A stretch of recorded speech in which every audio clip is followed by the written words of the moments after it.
Yo, yo, yo, yo. What's up? What's really good? This is another Saturday edition of Sports Plus Life Talking Ish. It's your boy, Brandon Bravon Towns. How's everybody doing? I hope everybody has had a wonderful weekend, start to their weekend, and I hope everybody had a wonderful rest of their week. Man, has the weatherman been playing tricks on your boy, yo? It's crazy. Yo, meteorologists should be fired. Straight up. Meteorologists should be fired. I say that because now I had to DJ last night. I had to DJ at the Anarav Swim Club. Shout out Anarav Swim Club. Shout out Amy, Sean. Shout out the whole board. This is my third summer now being their house DJ. Now, the original day I was supposed to DJ was tonight for their glow night. And, they text me on it was either Tuesday or Wednesday, saying that because they were looking at the weather, the 10-day forecast, and hey, the weather's supposed to be a little nasty on Saturday. And really, the weather forecast was calling for like nasty weather Saturday and Sunday. And it's like, okay, all right, cool. So we changed it to Friday. Then Friday, when I get there, there was some thunder. So it was a thunder stoppage, and we had to wait damn near 45 minutes before we could get started. And and then today it rains for like a hot second, at least over here. It rains for like a hot second, and then it's been sunny for the rest of the day. I'm like, wait a minute. I'm like, wow. Like, meteorologists, y'all should be fired. Y'all really should be fired because y'all be inaccurate as a bitch. But anyway, hope everybody is having a wonderful Saturday. I got 2 gigs next week, and I'm glad both of them are indoors, so that way I don't have to worry about no weather nonsense. So shout out to Heather's Craft Haven. Shout out to Too Tough Sports. Gotta give Kia a shout out too, because last night, when I got all my gigs booked, Kia asked me, hey, you think I could sell some concessions while you're DJing at the pool club? I was like, okay, cool. So she got some equipment to do some concessions. And yesterday evening was her first time doing so. And she seemed a bit overwhelmed at first, but then she rebounded and it was cool. But you just got to understand, it is one person trying to do a lot. Just focus on one item at a time. But she did great, considering really, it took it took about a half hour to set up, and the storm, the thunder break threw everything off, but she did very good. And she'll when I'm at Anarav, she will be doing concessions there continuously because for her first time she did good. But you selling popcorn and cotton candy, them kids there, that's gonna be on demand. They're gonna want that, but she handled her business, so. Definitely shout out to her, and y'all see her on here later. But this is my time right now. This is my time right now. So, what are we going to talk about today? Now, this is going to be an interesting show. This is going to be an interesting show today. I'm drinking water. Yes, I've been doing my exercises. Hell, I ain't really need to do no exercises yesterday because I worked my ass off at the pool party. But yes, I'm drinking water, but it's Saturday, nigga. I'm finna knock a couple back while I'm on here. I ain't even gonna lie to you. I ain't even gonna hold you. And for those who are spending this Saturday evening with your boy, God bless you. If you decide to come back and watch later because you out doing your thug thizzle, God bless you. I'm going to be here for you regardless. But today's going to be an interesting show because I'm going to do a little reacting to a Corey Holcomb clip from the 5150. Love that show where he's dressing Dwayne Wade. I'm also going to be do a quick reaction off of Kwame Brown. A clip in regards to the Diddy case. So, and then probably because I'm sure that Kia's not gonna want to react to that, and if she does, I can run it back. It ain't no problem. I mean, yeah. But first, what we're going to talk about first, of course, is game one of the NBA Finals. Look, me and Sean was talking about this on Monday. You know, it ain't going, niggas ain't really looking forward to it because you don't have not one major media market in there. One large major market, period. But I said this last week. It's probably the best matchup, and game one did not disappoint. The Indiana Pacers win game one in Oklahoma City. Bro, you can't, them damn Pacers, you cannot fall asleep on them. Oklahoma City, just like Milwaukee, just like Cleveland, just like New York, was up on them 15 points in the fourth quarter and allowed Indiana to come back. Indiana, the only time Indiana had the lead of this game for 0.3 seconds when Tyrese Halliburton made that shot to give them the lead with 0.3 seconds left. That was their first and only lead of the game. The goddamn Oklahoma City Thunder led that game for 47 minutes, 59.6.7 seconds. Think about that. The Oklahoma City Thunder led that game for 47 minutes, 59.7 seconds. And they lost. Ain't that a bitch? Oh my goodness. That's crazy. When you think about it, I really just thought about that. Like, that's crazy. So and ESPN, stop stealing my shit. I'm serious. I'll be saying what I'll be saying. Then I hear it 2 days later from y'all. If y'all gonna watch and steal my shit, give a nigga a shout out or something. I'm so serious. Give a nigga a shout out or something. They be saying the exact shit I be saying. Damn near verbatim a couple of days after I say it. So either you got a ghostwriter out there who's watching me or y'all watching me. If y'all gonna take the shit, either have me on for an episode or give a nigga a shout out. Or give your boy a shout out. That's all I'm saying. But now, of course, in game two, Oklahoma City is going to beat the fuck out the Pacers by like 40 points. I still have Oklahoma City winning this series, but this wouldn't surprise me if this was a 7-game series. Now, everybody, see, this is the thing. Everybody keeps talking about, Oklahoma City has this awesome historical defense. They're a very active defense. They're athletic defense. They're very active, hands always moving, swatting at the ball, pause. But they have an active defense. They have an athletic defense. If you don't match their defensive intensity with offensive intensity, yeah, they can run you out the building. But stop with this. They have a historically great defense. Stop. Because a historically great defense, you ain't coming back from no 15-point defense. From no 15-point deficit. What up, Low Ma? What up, dog? Yeah! I know my ninja gonna be there no matter what day it is. What up, dog? Yeah! Well, the Sports Plus Life fam is doing good, homie. What up, dog? Yeah, I know my ninja gonna be there no matter what day I podcast on. And again, this is a Saturday edition. Sports Plus Life Talking Ish. I didn't do it last night because I didn't get in the house till damn near 12 o'clock from DJing last night. And I was tired, bro. I ain't gonna lie. I was tired, worn the F out. I had my DJ table and stuff set up. And then right next was the concession. I was tired. And Roman asked me, you going live tonight? I said, no, man. No.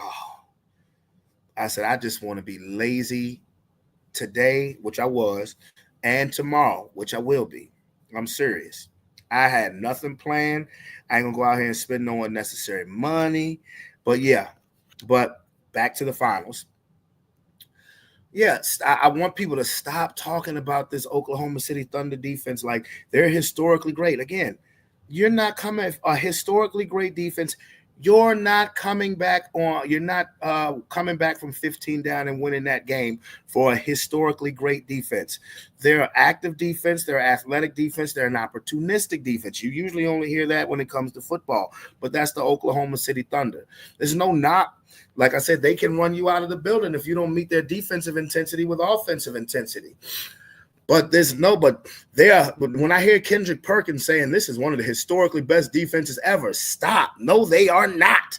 No, they're not. No, not a team that gave up over 260 points in 2 games in a series against the Minnesota Timberwolves. No, not a team that was up 15 points last night and the Pacers dropped about 40, almost 40 in the fourth quarter in your house. No. That is not a historically great defense. I think they're going to win the series. I think they're going to win the title. You're going to look at them as, one of the great one of the great individual seasons, should they close the deal. But historically great defense, cut it out. No.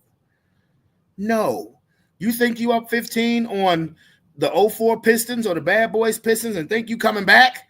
No. You think you up 15 on Michael's Bulls? You think you coming back? No. You up 15 on Shaq and Kobe and you think you coming back? Hell no. No. Cut it out. Not historically great defense, opportunistic, athletic, all of the above. They can fuck you up by 40. I believe they will fuck the Pacers up by 40 in game 2. But little shit like that, like having 2 games where you give up over 260 points against Minnesota, blowing a 15-point lead in the fourth quarter in your house. Historically great defenses, they don't do that. They don't do that. No. And niggas got to get a props to Tyrese Halliburton. Tyrese Halliburton, this boy is – they gave Jalen Brunson the clutch player of the year. That was for the regular season. Clutch player of the playoffs is Tyrese Halliburton. Point blank period, end of discussion. For real. That and he hasn't missed. When it's at clutch, at what they deem clutch times, he's 5 for 5. He has not missed. Not missed. This motherfucker delivers every time. If the game's on the line and he got the ball, you got to send the double team and you got to take your chances with somebody else making a shot. Because this nigga don't miss. When it's time for the rubber to meet the road, when it's winning time, this nigga don't miss. He don't miss. And his peers called him the most overrated player. Boy, if I was Tyrese Halliburton, every single 3 wins from a championship now, I would be like that to everybody who wanted to think that. I'm so serious. I would be just like that because I'm like, bruh, what's overrated about this dude who all he do is keep making game winners? He on his Robert Horry shit. I mean, I'm like, real talk. Real talk. He on his Robert Horry shit. So game 2 is tomorrow. Yeah, so it's a series. It's a very interesting series. I think this is going to be a great series. Just wonder how many people are going to watch it. Now, next order of sports business to talk about. Very, very, very huge news to talk about in regards to college basketball. The NCAA has now officially, the NCAA has now not even, you can almost say the NCAA is dead. Excuse me, I have to adjust something on my television. You can honestly almost say that the NCAA, as we know it, now ceased to exist. Because as of today, universities now can directly pay student athletes. That's what it is now. And honestly, they should have been doing that. But now the universities can now directly pay student athletes. Means they can give them money because even though there have been athletes getting paid, that's all been coming from NIL money. Now it can come from the university. So the structure of the NCAA as we know it right now ceased to exist. And I'm going to say this. I ain't mad one bit, but it is a little bit complicated. There's going to be some people, there's going to be some universities, there's going to be some student athletes whose feelings are hurt. And it just, I mean, it is what it is. I mean, that's welcome to the world of business. That's what it is. Welcome to the world of business. And it goes with what I was telling. It's funny because I was telling one of my younger cousins who was 15 and is a football player, and from what I've heard, I haven't seen him play in person. I'm not going to pretend like I have, but from what I've heard, he's a monster. What I was telling him is that this is the time in high school. For one, you want to keep your nose clean.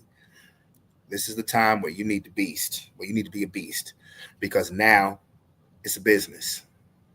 It's a business. Once you step on that varsity field, it is now a business, because now not only could you make money off of NIL, now you can make money directly from the university. Now, the budget that the universities have been given is $20.5 million. And that's to spread out not just to football and basketball, to all sports affiliated with the college. Baseball, soccer, lacrosse, all of that stuff that ain't going to see a lick of that fucking $20.5 million. Straight up. We know what's up. The major league schools are going to dish the majority of that $20.5 million to predominantly football and basketball. Now, the salary cap will go up over the next 10 years, just like professional sports. That's why they just need to remove the student tag from the label student athlete. Now, sports in these universities that's going to be hit is sports like baseball, softball, soccer, lacrosse, all the sports that I just named. Like I said, that ain't going to see a lick of that $20 million. And if you're, like I said, if you're Alabama, Ohio State, LSU, Penn State, any Big Ten, any SEC school who's consistently at least a 7-win team, they're going to dump those resources into football. Now, I'm going to tell you something. VCU is about to come up like a motherfucker. VCU is about to come up because they don't have a football program. They have baseball and basketball. But we know where VCU's bread gets buttered is basketball. So VCU about to come up big time in the world of basketball. And the NCAA can't do a damn thing about it, and I'm not mad about it because they've been pimping them damn kids, and so have the universities been pimping them damn kids for decades. Decades. You know, the more it was publicized how much the college basketball and college football was $1 billion business, the more people started to speak up out about it and say, no, your workers, which is what the student athletes are, your workers need to be financially compensated. And they never have been. Now first it was NIL, now it's directly from the university. And I love it. Only thing in regards to college sports that now there needs to be some kind of set rules to is the transfer portal. You know, I was all for the transfer portal too.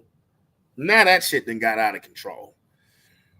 And I say that because all the transfer portal did is prove to you even more that this is a business. This has nothing to do with institutions of higher learning. It has nothing to do with that. These basketball players and football players who are transferring to different universities every year, the universities know that when they get a transfer that they ain't worried about going to no fucking class. They're worried about going to practice. But it's gotten a little out of control because every year, I mean, you're seeing so many players that one year you're with North Carolina, the next year you're with Arizona, Caleb Love. One year you're here, next minute you're there, the next minute you're there. And it's like, this is what I think needs to happen. Because I looked up today, there's some college players who got to the end, who started playing collegiate sports in 2018 and are still doing so. That ain't no goddamn, you ain't a student athlete, you're a career athlete on the college level. motherfuckers in there who've been there pre-COVID, a couple years before COVID, who are still in college, who are still trying to play for a team. University of Miami last year had a tight end who was in his 7th season playing college sports. I'm like, that's ridiculous. So there needs, if I was bottoms up, I had my shit ready. But if I was these universities, whether you got whether NIL is paying you or whether the university is paying you, when you get to the university, and I think they should start it now, as soon as these players come out of high school, you need to sign a minimum of a 2-year deal. Now, the only way for college basketball, the contracts could be read a little different. The only way you can break this contract is if you decide to go pro. But if you stay a collegiate athlete, minimum, you need to give us a minimum of 2 years. Now, you stay here 2 years, you're not ready to go pro, and you want to dip, okay, go to another university. But then if they go to another university, it should be a whole nother contract. The minimum you're going to stay here is 2 years. Now, if you just come here for 1 year, then you go to the NBA, fine, no problemo. You know, it's almost like signing a 1-year deal and having a player's, no, not even a player option. No, that's fucking shit is meant. We're having a player option for the 2nd year. It's either go pro or you coming back here. College football need to do the same damn thing. 2 years. And if you want to transfer, because the rules are a little different for the NFL as far as draft, 2 years, you want to go play somewhere else? Okay, fine. But when you go to that next university, same shit applies. 2-year deal. That way you'll have people jumping all over the place. I mean, this is worse than free agency. I'm serious. You know, because now particularly if you're a basketball player and you go from high school to college and you don't like your situation, the coach leaves, whatever. The coach leaves, you don't like the way the team is coached or ran, whatever, and you can now dip to another university. And that's just gotten a little out of hand. So that's how I would do things in regards to the NCAA. I mean, the student athlete, I'm sorry. Even though, like I said, the student part needs to be removed from the equation because these motherfuckers ain't students. They, especially now the university is paying you. You are now a university employee. Hello. You are now a university employee. Hello. All right. Now, this is Sports Plus Life Talking-ish. I usually do about 20 minutes worth of sports, unless it's something really, really nuts. But now, let's get to the part where we're talking-ish. Make sure you rinse that off. Now, I'm going to start off with Senor Corey Holcomb in the 5150. And I ain't trying to offend nobody, but, I mean, this is what he's talking about. He's talking about Dwayne Wade and Dwayne Wade's son. Well, son who identifies as a daughter. And I will express my feelings on this once we have heard what Mr. Holcomb has to say on the 5150. Again, shout out to the 5150. Love the show. Corey Holcomb seems to be cold as a motherfucker when it comes to his views and the way he views things in life, particularly with females. But a lot of what he says, I can't disagree because I understand that he's not talking about everybody, but he is talking about a certain group and individual. And I don't disagree with most of what he says. But this is about Mr. D. Wade. Hey, what the fuck is this shit? I see why that nigga is after you. Yeah. Boy, you gonna get shot over this pussy, bitch. Yeah. Still saying no sound. Okay, back. All right, so look. I know I'm gonna get jammed up. We done brought up NBA players. Speaking of NBA players,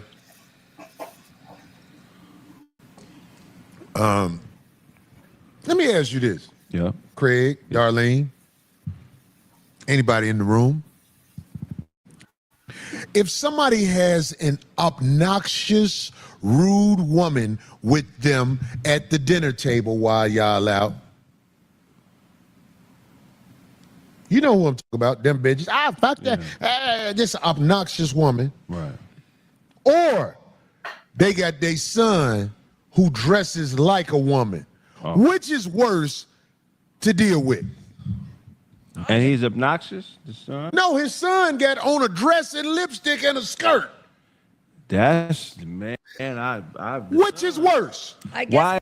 Okay. Well, let me give my 2 cents in. I think which one is worse is, if you have if you have an obnoxious woman, depending on how far you are in a relationship, you can rid yourself of that situation. You can just go your separate ways. But if your son is sitting there dressed like your daughter, that's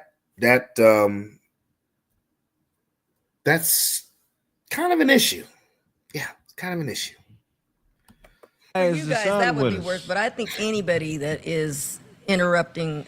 You sitting up there, you got the choice. An obnoxious woman who doing way too much, or somebody whose son got on lipstick, a skirt, eyelashes, wig. Right. You supposed to just sit there like this is normal.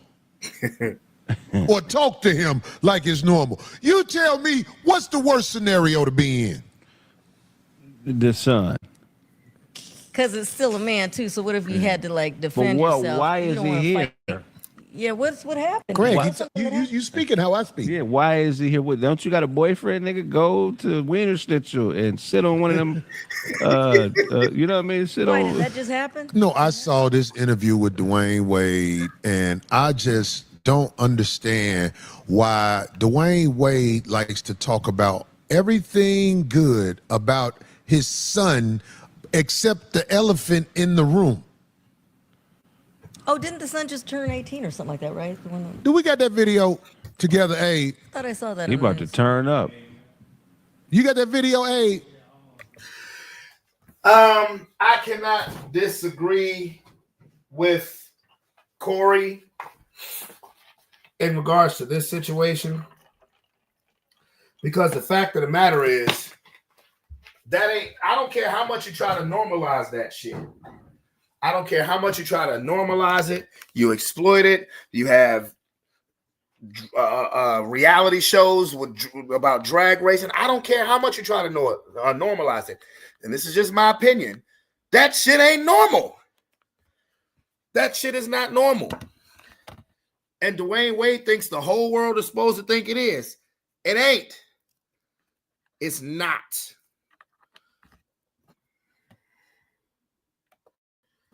Okay, because I'm gonna get flack for this, but you can't bring a nigga, you can't bring a man dressed like a woman in front of me and expect me not to say, what the hell is this? You can't do it. You're not gonna act like this is normal behavior. Because the first thing I'm gonna ask you, if your son got on lipstick, dress, wig, makeup, I'm gonna ask you, so where do you think he got this from? Man, I didn't even know you was talking about him. That's comedy. Man, when you see this conversation, you're gonna be like, what is this? He has basically got some guys who are going to give this boy a pass for sitting up here. You know, this ain't no little bitty boy. This ain't no little bitty petite boy. He grew? What? What is 6'5"? I thought they just said. I mean, if he has any of his daddy's genes, he ain't no small dude. Magic Johnson's son. That ain't no small dude. But the difference between Magic Johnson and Dwayne Wade is that Magic Johnson let his son speak for himself. He never said anything against his son or the lifestyle that he's chosen to live, but he let his son speak for himself. And I believe I never agreed with the way Dwayne Wade and Gabrielle Union handled the situation. or with their son. And I'm going to still call him a son because as far as I know, the boy still got a penis. So, I mean, if you still got a penis, you still a nigga in my book. Still a dude in my book. Sorry if anybody disagrees with that. Well, he should be able to be identified with what he chooses to be identified. I'm identifying him by how God put him on this planet. And if you have a problem with that, I don't apologize. Deal with it. I've heard that shit before. They should be able to be identified with what they want to be identified with. I'm identifying you by what you was at birth.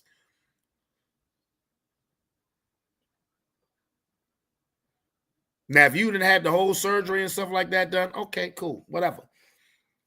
But you still sitting here and you still got a pecker, I'm identifying you as a nigga with a pecker. That he turned 18. If he 18, it's about to get wild. Hold on, dog.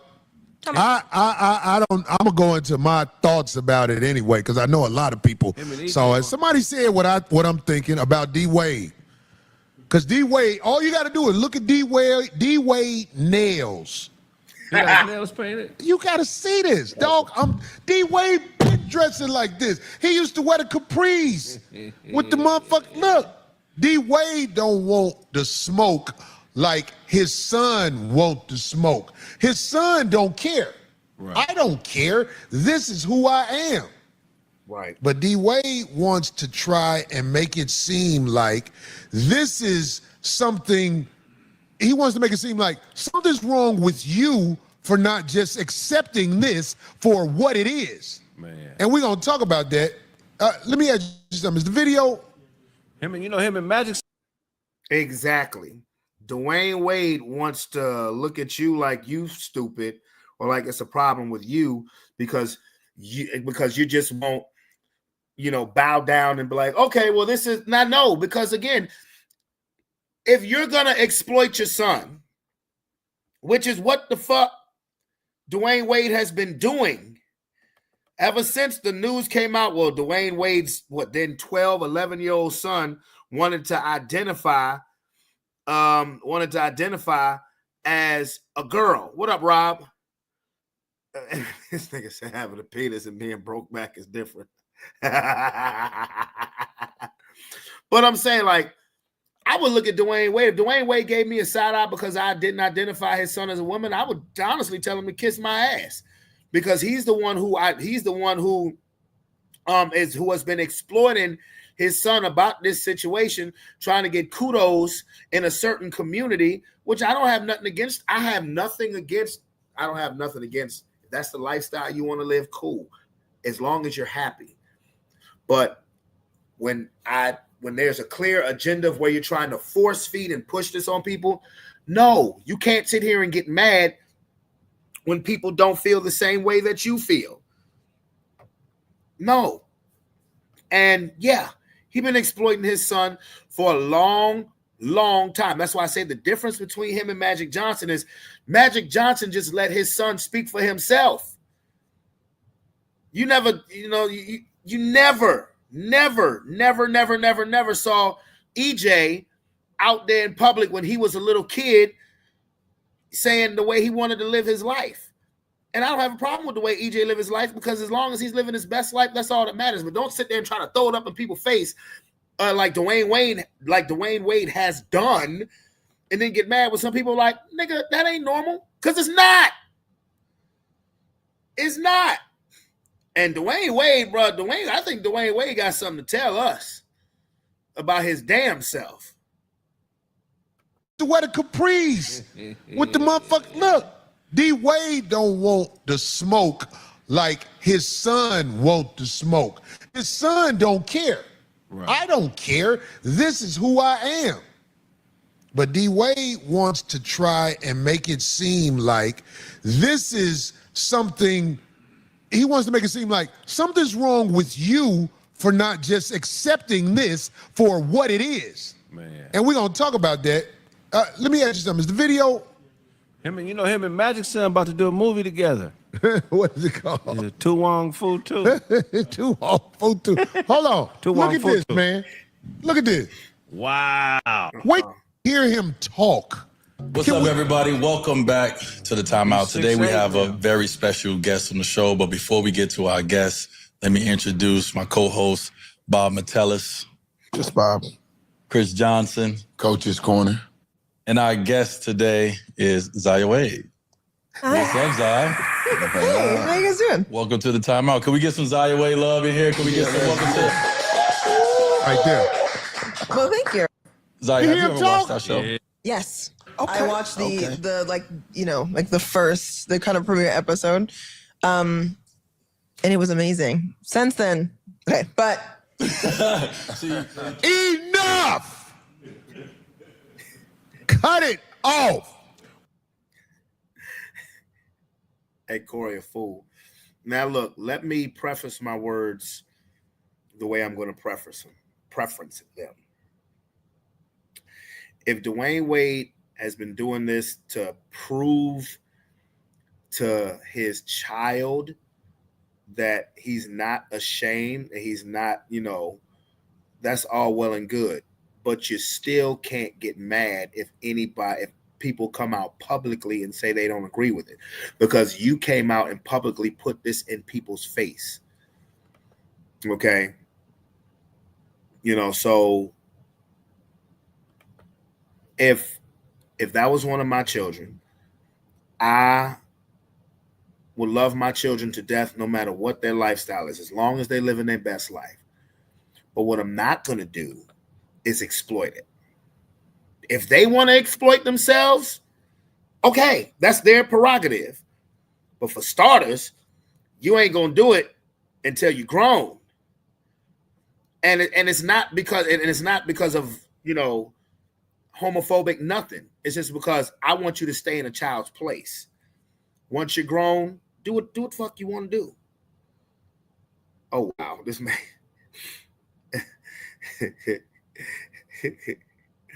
I heard the naked basketball games came at Jamie Foxx's house. Allegedly. But yeah, honestly, if it was anybody who I love and hold near and dear to my heart, I would still hold you near and dear to my heart. I would just, me personally, I just wouldn't exploit it. Like I said, if you will choose to do that yourself, have at it. But Dwayne Wade has been throwing this in our faces for the last 7 years. And then niggas got mad at Lil Boosie when he said, man, what the fuck you doing? Like real shit. Wait, does he have diamonds too? D-Wade is low-key exploiting his son. Ain't no low-key about it. Joe, He's let me tell you something, diamonds on man. his Let neck. me tell you something, man. We finna get into this, dog, because I'm not finna let it ride. And everybody be talking about Corey foul. Corey ain't foul. Corey is the elder in the village, and I'm speaking up for the village. Can we get that nonsense off the screen? I just wanted people to hear it. Hold on, now check this out, man. If you step to me with a boy like this, and you expect me not to address the elephant in the room, I already know you're going to be mad at me. Because I'm going to say, hey, what the fuck wrong with your boy? You know he can't be around my boys. I don't want none of that toxic ass-up enemy behavior. Toxic masculinity. Ass-up enemy. That's what I call it. Toxic ass-up enemy behavior around my young boys. They should not have to feel the pressure of smiling it off with this man who found a way to tuck his nuts in a thong. My boys ain't got to go through that. Everybody wonder why motherfucking LeBron left Miami. There it is. That's why LeBron left Miami. I don't care what nobody say. LeBron didn't want his sons growing up having to smile and hoop with somebody who only posts you up. You can't bring no boy like that around the real elders of the village and expect us not to say, put that boy somewhere. You can't do it. I don't care what they trying to make us be in this world. You cannot present somebody like. You saying LeBron went hard in the paint too? I hear you, Rob. You're saying LeBron went hard in the paint too, allegedly. Wink, wink. You know, wouldn't nothing surprise me, bro.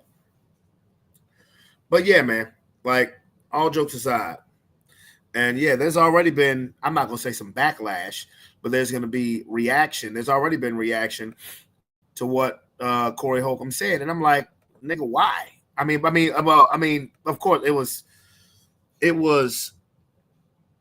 know, it was jarring, but also, look, again, you're the one who's putting this in everybody's face. You're the one who's putting everybody, you're one who's putting this in you're the one who's putting this up in everybody's face.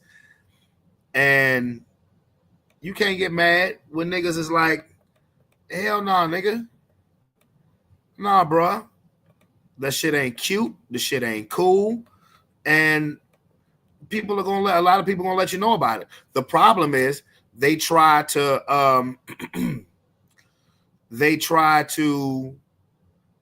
mess with the narrative.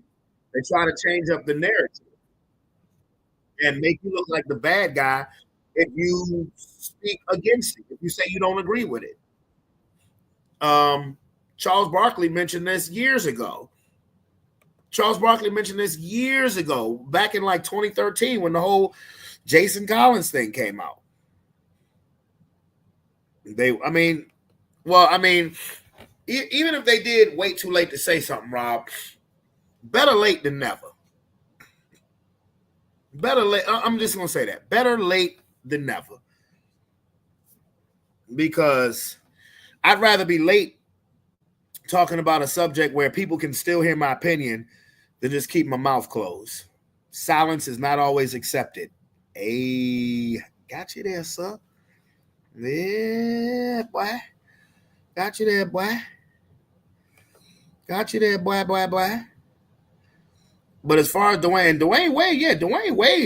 Wade be, you know, I see the way he be dressing and, you know, I'll stop, you know, so it's like, I mean, if that's the life you want to live, my dog, then just go ahead and come out with it, bro.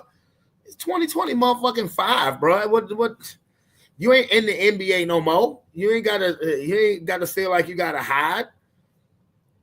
Because I don't give a damn what you say, bro. If you're a professional athlete and you come out and say that you play for the other team, they're gonna find a way to get your motherfucking ass off that team. You know, there was one player who I can think about where they just had to deal with it because it was in the midst of the season when he came out the closet, and that was the dude who played for the Raiders. But he was a good player and got offered another contract after I think he just decided to retire. He retired, but it wasn't because niggas pushed him out, because that situation's like, well, look, he done been in the league for about a good 6-7 years. He's a good, productive player, and so ain't gonna be no, you know, he said, not Westbrook, no, no, I'm not going there with Westbrook. Now this nigga, say what you will. I mean, because you've seen the questionable behavior yourself from that dude, from D. Howard. Still think it was a good choice to put him in the Hall of Fame. So, but yeah, Dwayne Wade, if anybody says anything sideways about Zaya Wade or Dwayne Wade, they bought it on themselves because they're the ones who decided to put their business out on Front Street. So, on from that subject to Diddy, the Diddy case just gets crazier and crazier and crazier, huh? You know, now I'm actually starting to hear some criminal shit. Because I'm not going to lie to you. You know, the first couple of days of the case, you know, I heard what Cassie was saying and everything, but it just, to me, it sounded like, and domestic is criminal. You know, you should not be putting your hands on, I don't play that shit. But as far as what he's being charged with, I'm now starting to hear information in regards to that, in regards to what he's being charged with. Because again, the first couple of days, I just felt like it was just more or less, okay, Diddy's a freaky ass nigga. He's a freaky ass nigga. He is 69 God. Hey, run for your life. But now this interview with Big Homie CC that was on Piers Morgan. This is Big Homie CC. Shout out. He's come on my channel. Shout out to Kwame Brown Bust Life. Before this dude been saying this shit for years, and everybody try to invalidate him, but he done made it to Piers Morgan, and he's been saying the same thing this the whole time consistently. And now he got death threats on his life. All this, people try to protect these monsters because they do the same problem. Where's the sex trafficking? Oh, the sex trafficking is coming. And Cassie said, as soon as the guys get there, as soon as one of the guys got there, she gave him $2,000. So he came there. They came there with the intention of having sex. That's sex trafficking. They just starting off with Cassie. Yeah, we know this Cassie case. Some people saying this should have stayed at the state level. Yeah, but when you have a group of people beating this girl, grabbing this girl, there's a pastor that's going to testify, or he said in the interview that P. Diddy, when he wanted to leave P. Diddy, they came to his church, and when they came to his church, they forced him to come back and work for P. Diddy. So that's how you prove that this is a RICO. When you're going to get people forcibly, when they go back home, that's how you get the RICO. So they're just getting Cassie up out of there because Cassie is pregnant. You don't want to have a pregnant woman waiting to give her testimony. You go ahead and get her up out the way. You get her up out the way, and then you bring these other people in, and that's when you're going to put that RICO into play. Straight man at the party. And what would you like to happen to him? I'll say this. The opening days of Diddy's trial in Manhattan have been gripping, lurid, shocking, and revelatory. It's everything we should have expected from a federal case against a mogul and megastar who stands accused of sex trafficking, racketeering, and conspiracy. My next guest has been watching these week's proceedings with a particular and personal interest. Big Homie CC is a celebrity bodyguard and security entrepreneur, and he joins me now. Big Homie, thank you very much indeed for joining me. That sounds funny, him saying that. Hello, Piers. How are you today? Yeah, good, thank you. We're 2 days into this case against Diddy. What is your gut feeling about what's going to happen here? Well, my gut feeling of what's going to take place is, well, we're going to see a lot of strange things take place due to the fact that I know how this world works. After working in the industry, I converted my business to combat human trafficking. Last year, my team brought home 17 people, 4 children, 1 boy. And whenever these trials come about, the closer you get to the trial date, a lot of things start happening to remove people from the case that are going to strengthen the case for the prosecution. And I feel like we're watching that take place now with one of the male sex worker guys who provided tapes to the feds. He's disappeared. And this is similar to what happened in the Tory Lanez case, where the bodyguard whose DNA was on the weapon, he disappeared. So I expect to see a lot of strange things take place. That's crazy. Kia, what's up? Greetings. I don't know if you were paying attention to the video, but how you doing? I'm good. I saw it. Yeah. I expect about the same thing that the Big Homie was talking about. You know, once it's almost getting time. Well, I mean, even though the case is still relatively at the beginning, I mean, but what I don't know if, I mean, shit, in 9 days worth of this case, I mean, you're really now starting to hear what he's being charged with, and Jesus Christ, out of all of the witnesses and, you know, the testimonies that you've heard, I mean, even if people start disappearing, don't you think you've heard enough? I mean, yeah, but you know, maybe the judge, maybe the defense or the prosecutors feel like it's not enough. Maybe the defense feels like, you know, they don't have enough to prove Diddy's innocence. So let's keep this thing going so they can keep cross-examining people, trying to prove the prosecution uncredible. And maybe the prosecutors feel like they're not making a compelling enough case to prove that he's guilty of RICO, which is ridiculous. Honestly, like, I think RICO is a bit extreme. It don't make sense to me. I feel like they could charge him with. In this video, it's kind of explained the RICO part of it, but go ahead, I'm listening. But yeah, I mean, that's just my personal opinion about the RICO. But I mean, in my personal opinion, I think I need to hear more. I'm not convinced yet. Like, if I was on the jury, I don't know if I can say, yeah, he's done some messed up stuff, but from what I've heard thus far, and it could just be me because I haven't heard the last couple of witness testimonies. So I could be speaking out of lack of information, but from what I've heard, I don't see how they can prove a RICO case.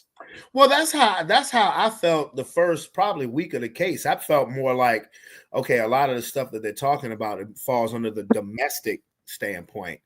He's a freak, and he's abusive to women. He's abusive to people. Some of the last people who came on was, remember when they said Wale was dangled out of a window? Mm-hmm. Well, the actual person who was dangled out of a window actually testified. Mm-hmm. And then also the security guard who Diddy paid the money to at for the hotel, he testified. Right. Everybody thought it was $50,000, $100,000, but he said he only split it 3 ways. Yeah, he only kept $30,000 of it. Yeah, how you give his boss more money? Man, Bro. Fuck that, nigga. Fuck my boss at that point in time, nigga. What? But he probably needed his boss to pull it off. His boss had to be in it, or he won't go get nothing. That's true too. But yeah. So I've now over the last couple of days have heard some things that where I'm saying, okay, here's where the RICO shit is coming in at. So let me play this. This isn't a long video. Expect to see the defense team do a lot of steps to lighten the image of Combs, and we've been watching that take place. I don't know how you go lighten the image of that motherfucker. No, they don't lighten that image when you got your own artist saying that, yeah, we knew about the bottles, we knew about the lace bottles. That right there, I would subpoena Mike Curry right away. If I'm the defense, if I'm the prosecuting attorney, Mike Curry, come on in here, buddy. I need you to say that same thing you said on Cam Capone on this stand under the threat of perjury. If there was girls around this country that didn't know that it was MDMA and ecstasy in their bottles, then this guilty. From what you know about him, Sean Combs, obviously the perception of him has changed dramatically since these allegations were made and since he got charged. I mean, from everything we're seeing now, he seems a very unpleasant, nasty, violent piece of work. Is that a correct assessment? The assessment is going to be correct. So what I've learned is whenever you see a gentleman like this from affluence and power, whenever they have an addiction to MDMA or the drug ecstasy, they call it the love drug. So he's been doing this drug for over 20 years. So that's going to lead his view skewed when it comes to sexual activity. I believe it's helped turn him into a sexual deviant. And, what type of man wants to see another man urinate in his wife's mouth? I feel like it's evil. God dang, now I can't drink no Sprite, Mellow Yellow today. I can't drink no Mellow Yellow. That shit been fucking me up the entire time. It's like, you want to see people piss on your girl? That's just nasty. I don't know why people are getting so up in arms about that when y'all knew Diddy liked that when he first started talking to Miami. Miami was all over talking about that, her and Diddy and them, that's when niggas and dad and see, that's when niggas first started hearing about it with him, like because it was like she was bragging about that he had like pissed in her mouth or something like that, and I was like, ew. But when you hear, but I didn't like, but okay, that's you, which is nasty enough as it is. We didn't realize how much of a pisser he was. And then nobody knew that he was paying other people in these freak offs to piss on his chick. Nobody knew. Nobody Nobody knew. knew. So it's like at that point in time, and if you're Cassie, you have to be like, you have to realize that you ain't nothing but a sex worker your damn self. You ain't nothing but a sex worker your damn self. Because I mean, you getting pissed on, and then you think that's supposed to be your dude? That's supposed to be your nigga? Nah, bro. Like it's funny as a bit. She probably like, come here, give me a kiss. I'm like, you a hoe? No, get out of here. Like, I mean, no. Are you serious? Diddy was licking semen off of nipples. I was joking when I said that. Yeah. But yeah, don't Diddy just as nasty taking other men's semen and putting it on his nipples? I'm sorry. I can't say. Remember the sex worker, one of the sex workers said that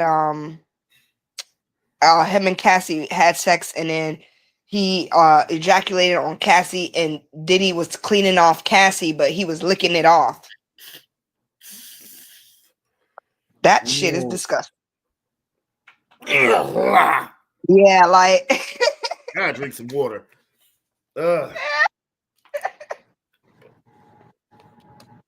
That shit is nasty. That shit is nasty. Like, you are a nasty human being. Ill. Now, he has a thing with fluids. He likes bodily fluids. I don't know if there's a name for that, but I feel like he started a thing.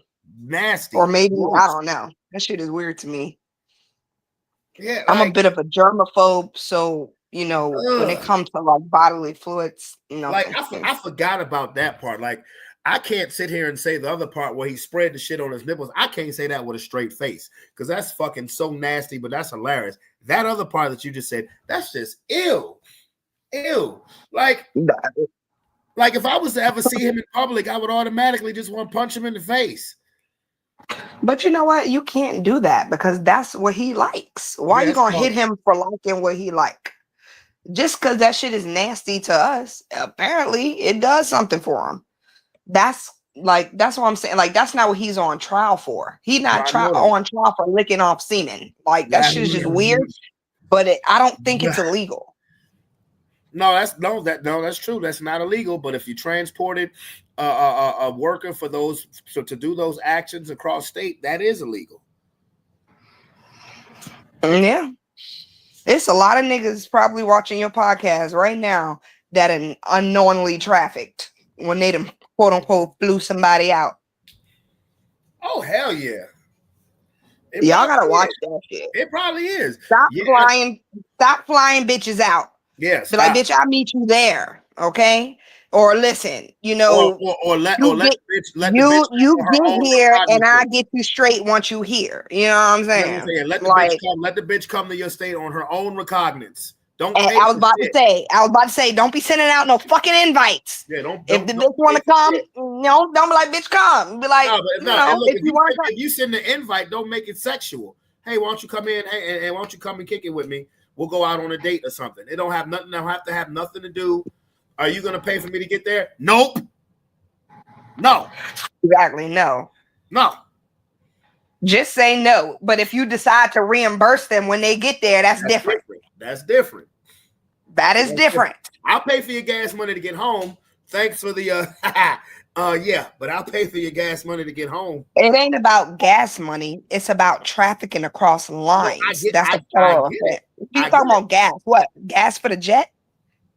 No, I mean, fuck no. Look, first of all, shit. Look, nigga, what? I hope you driving, bitch.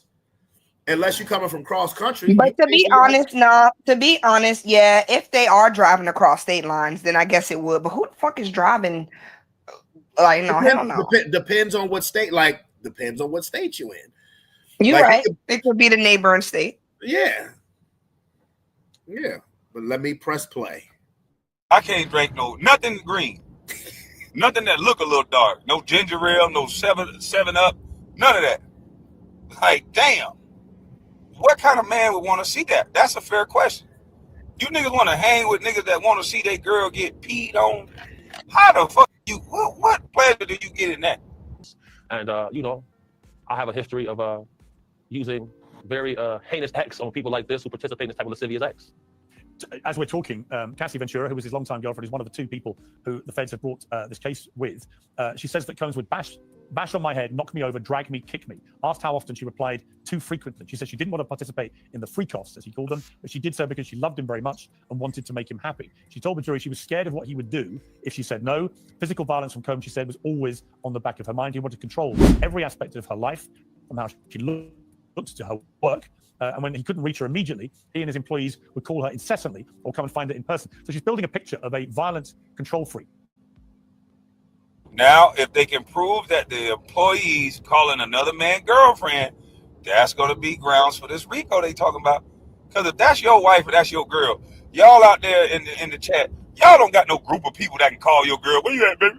Where you at, girl? You leaving me? Y'all don't have that. I don't have that.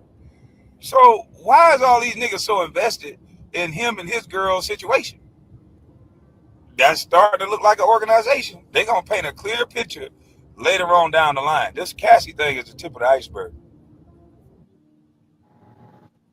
Hold and on, Brandon. plus, he's already settled lawsuits. He settled lawsuits. Okay. I want to comment on that because that just because he sent his assistants or whatever don't mean it's a criminal organization, because you got to look at it this way. And I'm not on Diddy's side, but I mean, the job of juror is to be objective and look at the facts, right? So you can't go based off of circumstantial things, right? So let's say, for example, it's a regular, ordinary person doing these same weird ass shit like Diddy. There's no fame or celebrity attached to it, but everything is the exact same, right? Just nobody, they're just a regular Joe Schmo. Nobody knows them. Now, let's say, for example, they have a girl, Cassie, or whatever the case may be, and they have a volatile relationship. They may reach out to people close to her or friends to be like, hey, you think you can go talk to whatever the case may be, That don't mean it's a criminal organization. They're just reaching out to people that they know to help mediate the situation. Well, he didn't say it was a criminal organization. He said starting. But Kwame Brown don't like Diddy, and that's why he trying to use every little thing. He said, to, oh, yep, that's that RICO they're going after. Do you like Diddy? I mean, no, I don't like Diddy. Well, he didn't say it was a criminal organization. He said it's starting to sound like, based on that analogy. He didn't say it was. He said starting to sound like. Probably don't like Diddy. And it's. I mean, no, he doesn't. But it's plenty of people who do the exact same thing. They're called swingers. Yeah, I mean, it's by I don't think that if Kwame's also not representative of the court. I don't know how much law he knows. I don't know a lot.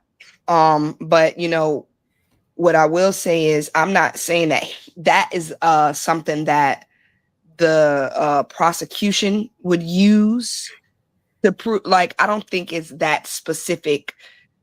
I don't know. I just think it's weak. It's a weak argument. I just think it's a weak argument. It's all a matter of opinion. Because these people are all close to Diddy. It's not like Cassie didn't know these people. It's not like Diddy, you know, they work for him. So, I mean, and he's a celebrity. So they're always in close proximity to him. So who else would he send but the people that were closest to him? Closest or employees. I mean, that's a fine line there too. But when you're a celebrity, the lines are blurred anyway, because you are so it's like almost like a puppet, or you have so many people touching you and poking and prodding and, you know, doing this and doing that all day around you, probably up until the moment you go to sleep.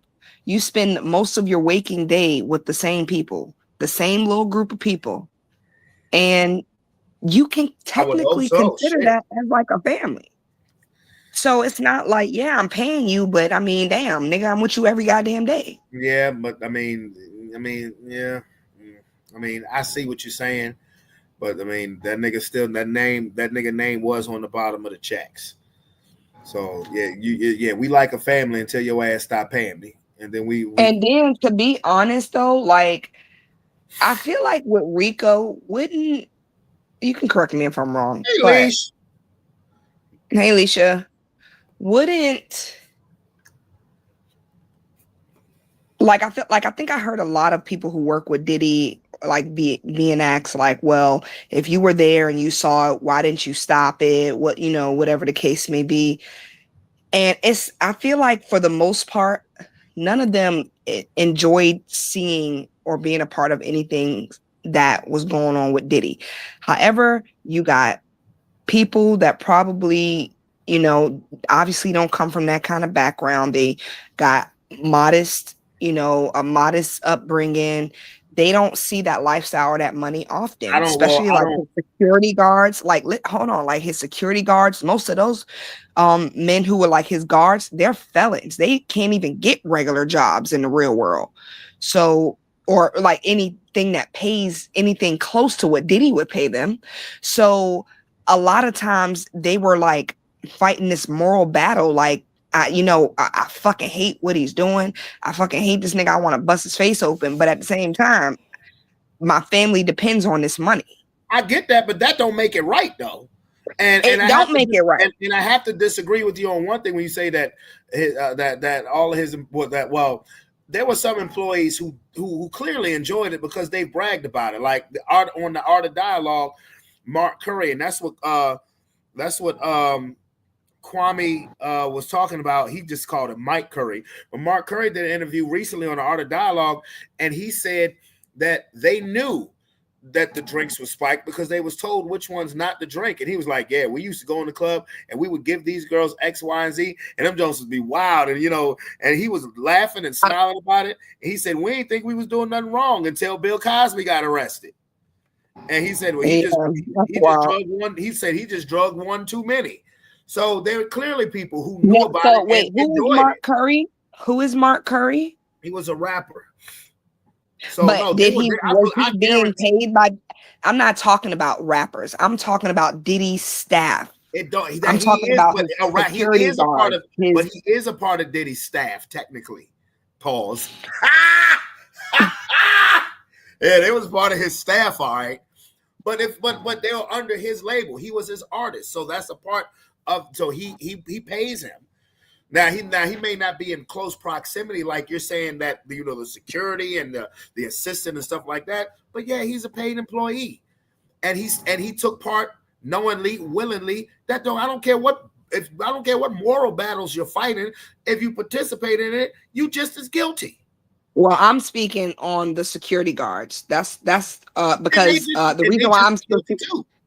I'm not trying to say that they are right or wrong. What I'm saying is the point I'm trying to make is that, and that's why a lot of them who are coming out to testify probably has some sort of immunity deal. Hell yeah. But they know this shit was wrong. But a lot of times, like people do wrong things for a right reason, kind of like Robin Hood. You robbing, but you robbing from the rich to give to the poor. Now, I'm not saying what they did was right. I'm not trying to say right or wrong here. What I'm just saying is that was their point of view. Yeah, because I mean, even more because you can try to fight the moral battle, but it's still morally fucked up. I'm gonna do something fucked up that I'm not gonna fight it because it is fucked up. Because I'm gonna do something. I'm gonna do something that could fuck up this person's life because of what's going on in my life. At the end of the day, somebody's life gonna be fucked up. Somebody's life gonna be fucked up if you're involved with that situation. So and I believe that there were people who, that's factual because people who were part of it and knew it and enjoyed it have come out and said it. Like I said, they were. And I believe, like you said, the security guards and people who are testifying now were granted immunity, and the people who weren't have shut the fuck up. Let me go back to this video. Allegedly settled a lawsuit with a male sex worker for like $4 or $5 million. So yeah, this is gonna get real ugly. Remember, people, this is like day 5, day 6. This is gonna take a couple of months. This ain't gonna be no fly-by-night trial.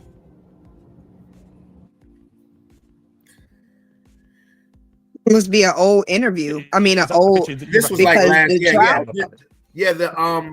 This video Right, just so- dropped. I'm sorry. This video just dropped yesterday, but it was it was a part that was edited from a long live that he did a few days ago. I think this happened at like late last week. Because the trial been going on for a few weeks now, like a couple weeks now. Yeah, it's like 9 days in. The traits that I recognize in the field that I work in, whenever we get a call for a retrieval and a family is concerned about a loved one, those same characteristics that this woman listed is the same things that streetwalkers will list about their boyfriend, which is actually their pimp and panderer. That's why I have an affinity for people who are survivors of this type of nonsense and oppression.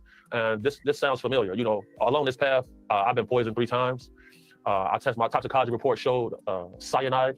Cyanide metabolizes into pneumonia in your body. So I've had pneumonia on 3 occasions.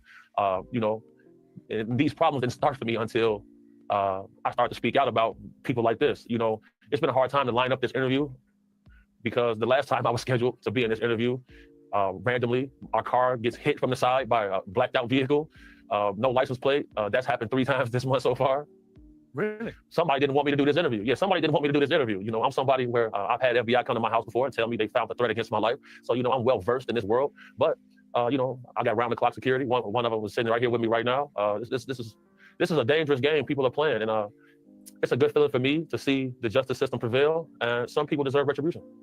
You clearly feel that Sean Combs, over the years. 50 Cent don't seem so crazy no more.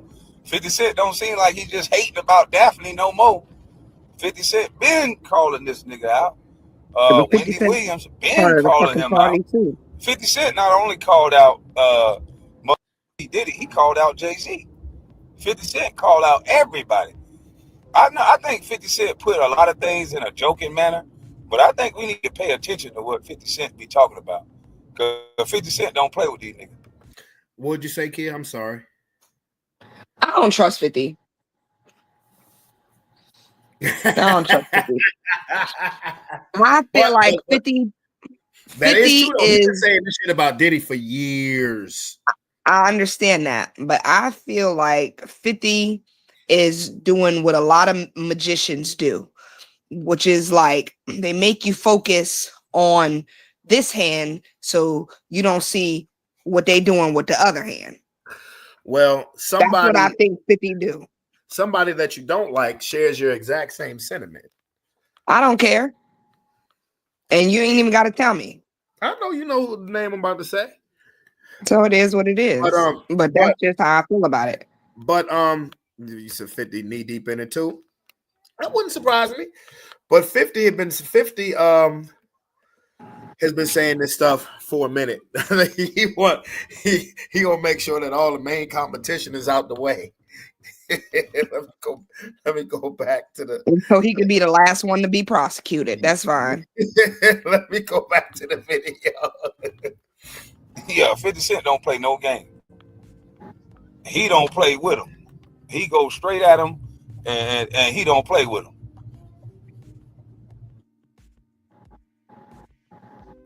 Has made people disappear. Right.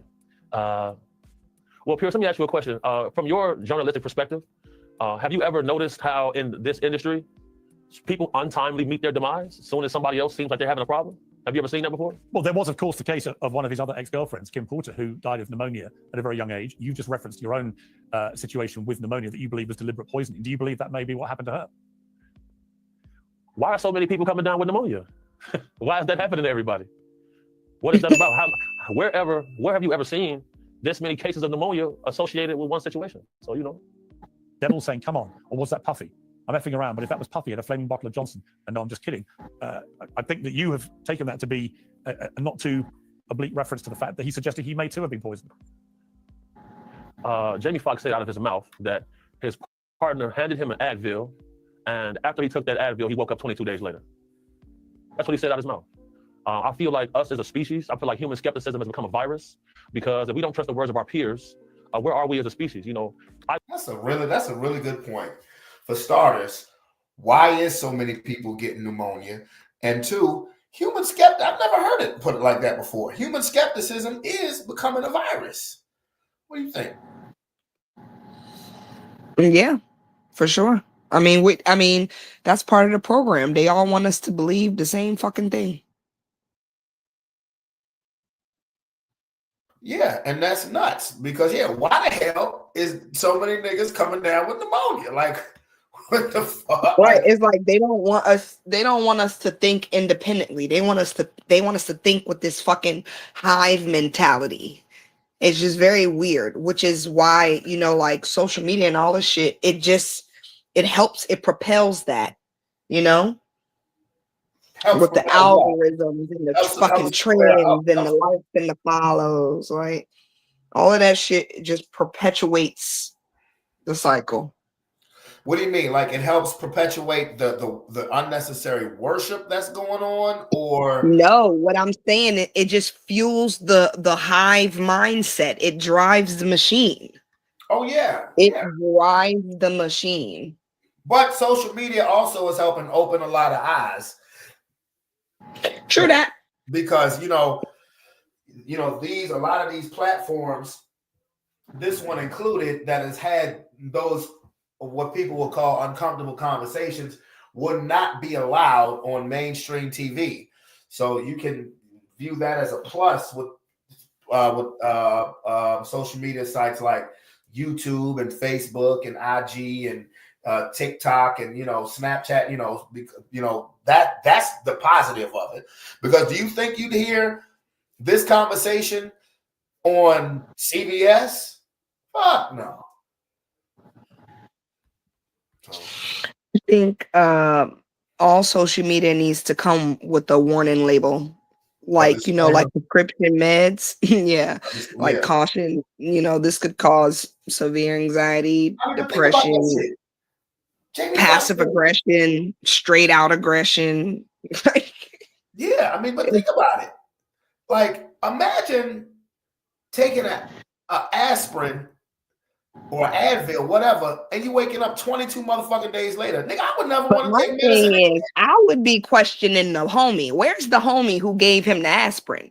That's who the fuck need to be answering some questions right now. The homie need to be questioned too, but I would be reticent to take medicine ever again. No, I would just not take anything from anyone that I didn't get or purchase myself. Or, take the Dr. Sebi one. That's the trust factor. That's why I said, like I used to say all the time that, like, if I was a celebrity and I had to go, because a lot of times you have to go into these clubs and spots like that to promote, your product, whatever, whether it's a movie, whether it's an album, whatever. But I'm that nigga. I always used to say, I'm that nigga. If I have to go into a club or anything, nigga, I'm bringing my own bottle or I'm just not drinking. I'm bringing my own bottle. I'm bringing my own cup. Like, and if I don't have it, then I'm just not drinking. And you can keep. If you gotta go through all of that, you just might as well not go. No, but I'm saying, like, in a lot of cases, the artist or the actor is contractually obligated to go because, like, what did Tupac say in that famous interview when he was being charged with rape? And they try to say, well, you were in a club, and he said, I'm an artist, I'm a businessman. You see me in my places of business.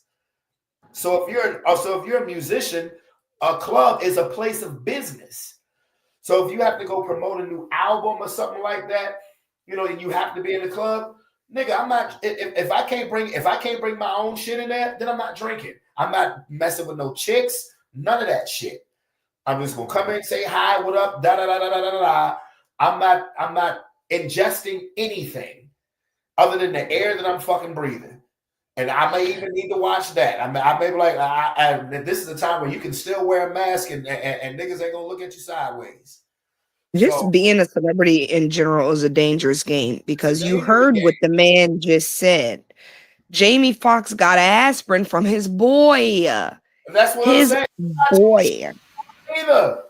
And I'm not. I just said I'm not ingesting anything. I'm not ingesting anything because you don't know. I don't care if it's your boy or not. You don't know who's been compromised.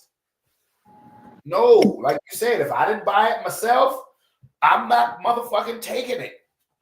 If I can't run to a gas station and get a 2-pack of Advil, then I'm just gonna have a headache until I get the fuck out of the venue. Celebrity is just not It ain't where not it's it. It's really not. No, thank you. And I think this shit has been going on for motherfucking decades. And it ain't just going on with black people. Let me put that out there. Let me press play. Eyewitness testimony and circumstantial evidence is enough to get a person a life sentence in any court on the earth. Why is it that when people are whistleblowing and putting their life and livelihood on the line, they receive so much scrutiny? I don't think that's by chance. Tax day has passed, but for millions of Americans, that's where the trouble begins. He's right about that. How can you call people out if it's always going to be on the person? How can you call people out if there's no protection for these people? If they're always going to come up mysteriously dead and you call it a conspiracy theory, how can you call anybody out? Nobody's going to call nobody out because, it seems like there's a bad boys club, a good old boys gang that don't allow for people to speak the truth.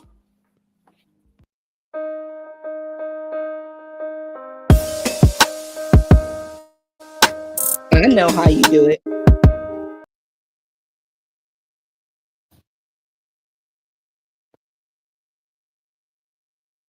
Hello? Brandon. I'm sorry. Was I supposed to hear that? I heard you said I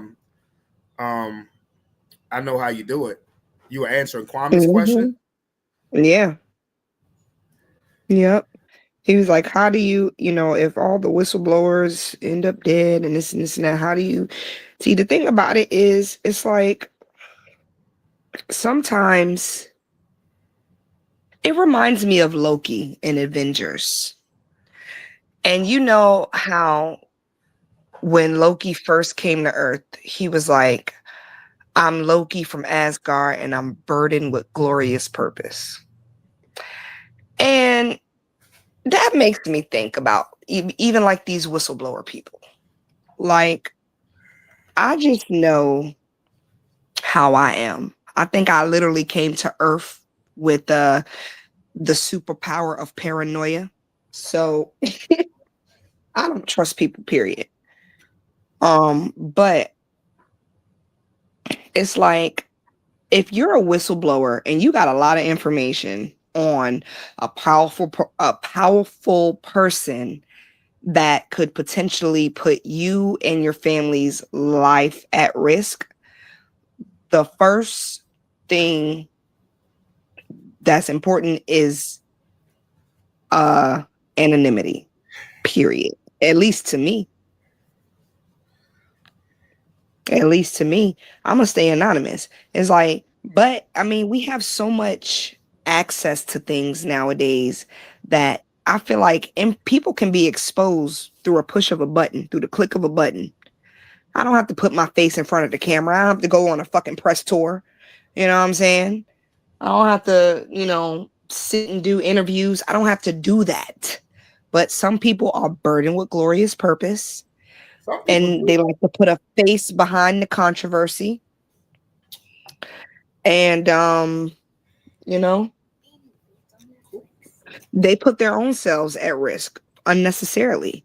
It's like, nigga, if you don't send that shit through an email to CNN with all the fucking files, goddamn it, all the evidence, show me the pictures, the video. Well, if you are a person and you're sending evidence, I mean, then yeah, you can remain anonymous.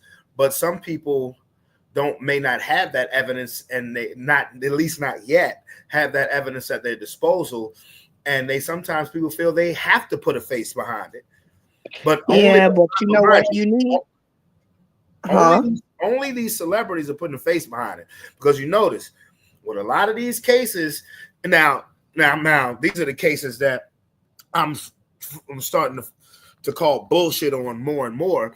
But a lot of these SA cases, these sexual assault cases, where you see in Jane Doe being named, or even a case that says John Doe, you're seeing that those, the unknown person that's charging a celebrity, yeah, they want to remain anonymous. But if it's a celeb, yeah, and they don't have the substantial evidence, yeah, they want to put a face on it because they want their public to know that this isn't true. Well, at least but what I'm saying is, if you know you have evidence or information on somebody, that is true. Or even if you don't have it, don't come out and make accusations unless you do. Period. You can't just say circumstantial shit. I heard this. I heard that. Attorney, or unless Tony Busby, yeah. But you also see how that played out. So well, but I mean, look, we didn't had this talk. I'm getting honestly sick of this. I'm getting tired of this shit because it's just the shit now is too convenient. But yeah, I mean that just because you see how I played out with one situation, no, you saw how I played out with Jay-Z. Okay, you didn't see this nigga is still putting cases out or having people from his firm put cases out. But no, I mean, but not really though, because well, I don't know about the people from his firm, but I know, as far as like a lot of the cases he had against Diddy in New York, he's not even allowed to practice in New York. Yeah, that's so I don't know if any other attorneys have picked those cases up. And at first there was word that he was supposed to be trying to work with some attorney in New York and kind of ride on his license, so to speak. Yeah, he's gonna start falling back because if these cases because for one, all of the cases is the same. It's like, and I'm not talking about Diddy. I'm talking about all of the other cases where it's strictly where where you have these females claiming sexual assault or they're claiming rape, but they're not looking for criminal charges. They're looking for strictly the bag, and that's it. It's like, nigga, no. I'm sorry, I'm tired of it because if and then you hear the description of the lawsuit and it's absolutely disgusting. If somebody did that shit to you, wouldn't you want them in jail? You can put them in jail. You can put them in jail and then file the fucking civil suit once they're locked up. Yeah, but let me bring up a point though. Okay, because you make a good point, but I feel like I got a good one too about why they go for the money before they go for the criminal trial.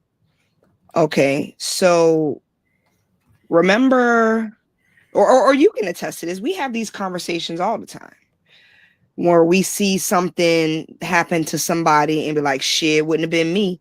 I'd have been collecting a check, I'd have been, or like, remember when you got in that car accident? Yeah, remember that? Yeah, but that's a car accident, not sexual assault. But what I'm saying is it's still a crime. That woman was driving with her dog in her lap. That's illegal. That is a crime. Yeah, I know. And what were you thinking about in the moment? Were you thinking about her going to jail or whatever her legal issues were? Or were you thinking about your financial incentives? No. Well, if you want me to rewind back to that, I can tell you exactly what I was thinking about. Okay, first of all, okay. Go ahead. First of all, I'm thinking about this chick hit me. Okay, she had a poodle in her lap because the police came and talked to me when I was in the hospital. When they talked to me right after I got in the hospital, I wasn't thinking about no finances at that point because the police came. The police came and talked to me. And I said, and it's funny because I'm the one who got hit by the car, but the police came and talked to me and told me, well, you were jaywalking. I'm like, fuck y'all. And they said, well, you said that she had a poodle in her lap. Yes, she had a poodle. She had a poodle in her lap. They said, okay. And she's going to get a ticket for it. She's going to be reprimanded for it.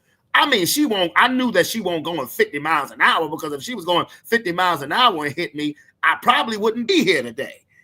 So I didn't start thinking about the financial thing until I left the hospital because I did not have insurance at the time. And I said, well, and my dad had came and talked to me and was like, well, whether you were jaywalking or not, you're still a pedestrian. So you're going to get some kind of financial compensation out of it. And the only thing I said, and I remember I said this to you, I said, honestly, to be honest with you, because you know how long that shit dragged out for fucking for a year and a half, over a year and a half. I said, the only thing that I want is my medical bills paid for because I didn't have no insurance. And that was a $50,000 medical bill. I said, the only thing I want is I want my medical bills paid. And after the whole process was drawn out, and my lawyer told me this is what's going to happen. Your medical bills are going to be taken care of, and you're going to get about and you're going to get about $9,000 out the deal. After my lawyer fee, you're going to end up with about $5,000. And I said, because the shit had drawn out so bad, the shit had drawn out so long, I was like, I bet. So you're naming my specific situation. No, I wasn't thinking about the bag. I couldn't think of any other specific example. No, the point I'm trying to make is, and a lot of these quote unquote or alleged victims have come out and said that when people always ask the question, well, why did you wait so long? Why didn't you go to the cops? And a lot of them say the same thing. He's powerful. He's a celebrity. I was afraid. 1, no one would believe me. 2, he could do something to hurt me or my family, or humiliate me, or whatever the case may be, or nobody would be able to do anything because he's so powerful. And all of those things are true. There is a dynamic. There is a dynamic between celebrity and regular old everyday person that nobody on this podcast can sit here and say that if a celebrity decided to grant you access to their world unexpectedly and just sweep you in, like, now, it didn't even have to be on a romantic tip. It could just be a friendship. You can't tell me that at some point you may find yourself getting caught up in it, because it's a surreal thing that no one here is accustomed to. And I'm pretty sure a lot of these victims aren't, because most of the victims outside of Cassie have just been regular people. They've just been regular people. And I really feel like Diddy uses his celebrity. I'm not speaking about Diddy. I think Diddy deserves whatever's coming to him. I'm not speaking about Diddy. Okay. No, when I make those comments about all of these lawsuits, I'm excluding Diddy.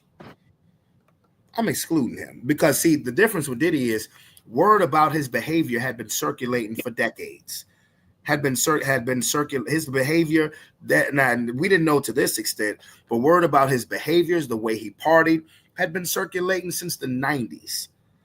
So, we just didn't know to what extent. I'm excluding Diddy. I'm talking about all these other fly-by-night lawsuits where nothing but once you find out the shit is not true, because a number of these lawsuits, you've already found out that they're not true, nothing happens to the accuser. No, motherfucker, you need to be if you're going to accuse somebody of some shit like that and you find out it's not true, they need to go to jail. I don't disagree with you with that. I agree. If you file a false accusation against someone, you absolutely need your ass whooped and charges filed. Just like that Tory Lane shit. The congresswoman from Florida has sent out a message to the governor of California saying you need to pardon Tory Lane because she is a lawyer. Said, I've read over the entire case. He's not guilty of nothing. What I will say is, however, you can't just say that because, nothing becomes of these things or these lawsuits, you don't hear anything else about it, that they weren't true. Some people could be getting paid under the table. Some people could, be getting bribed or threatened. Like you just really never know. I honestly believe that all of these people are capable of doing these things. Like I told you, I don't trust nobody. I mean, it's just Diddy is the most I guess the relevant example.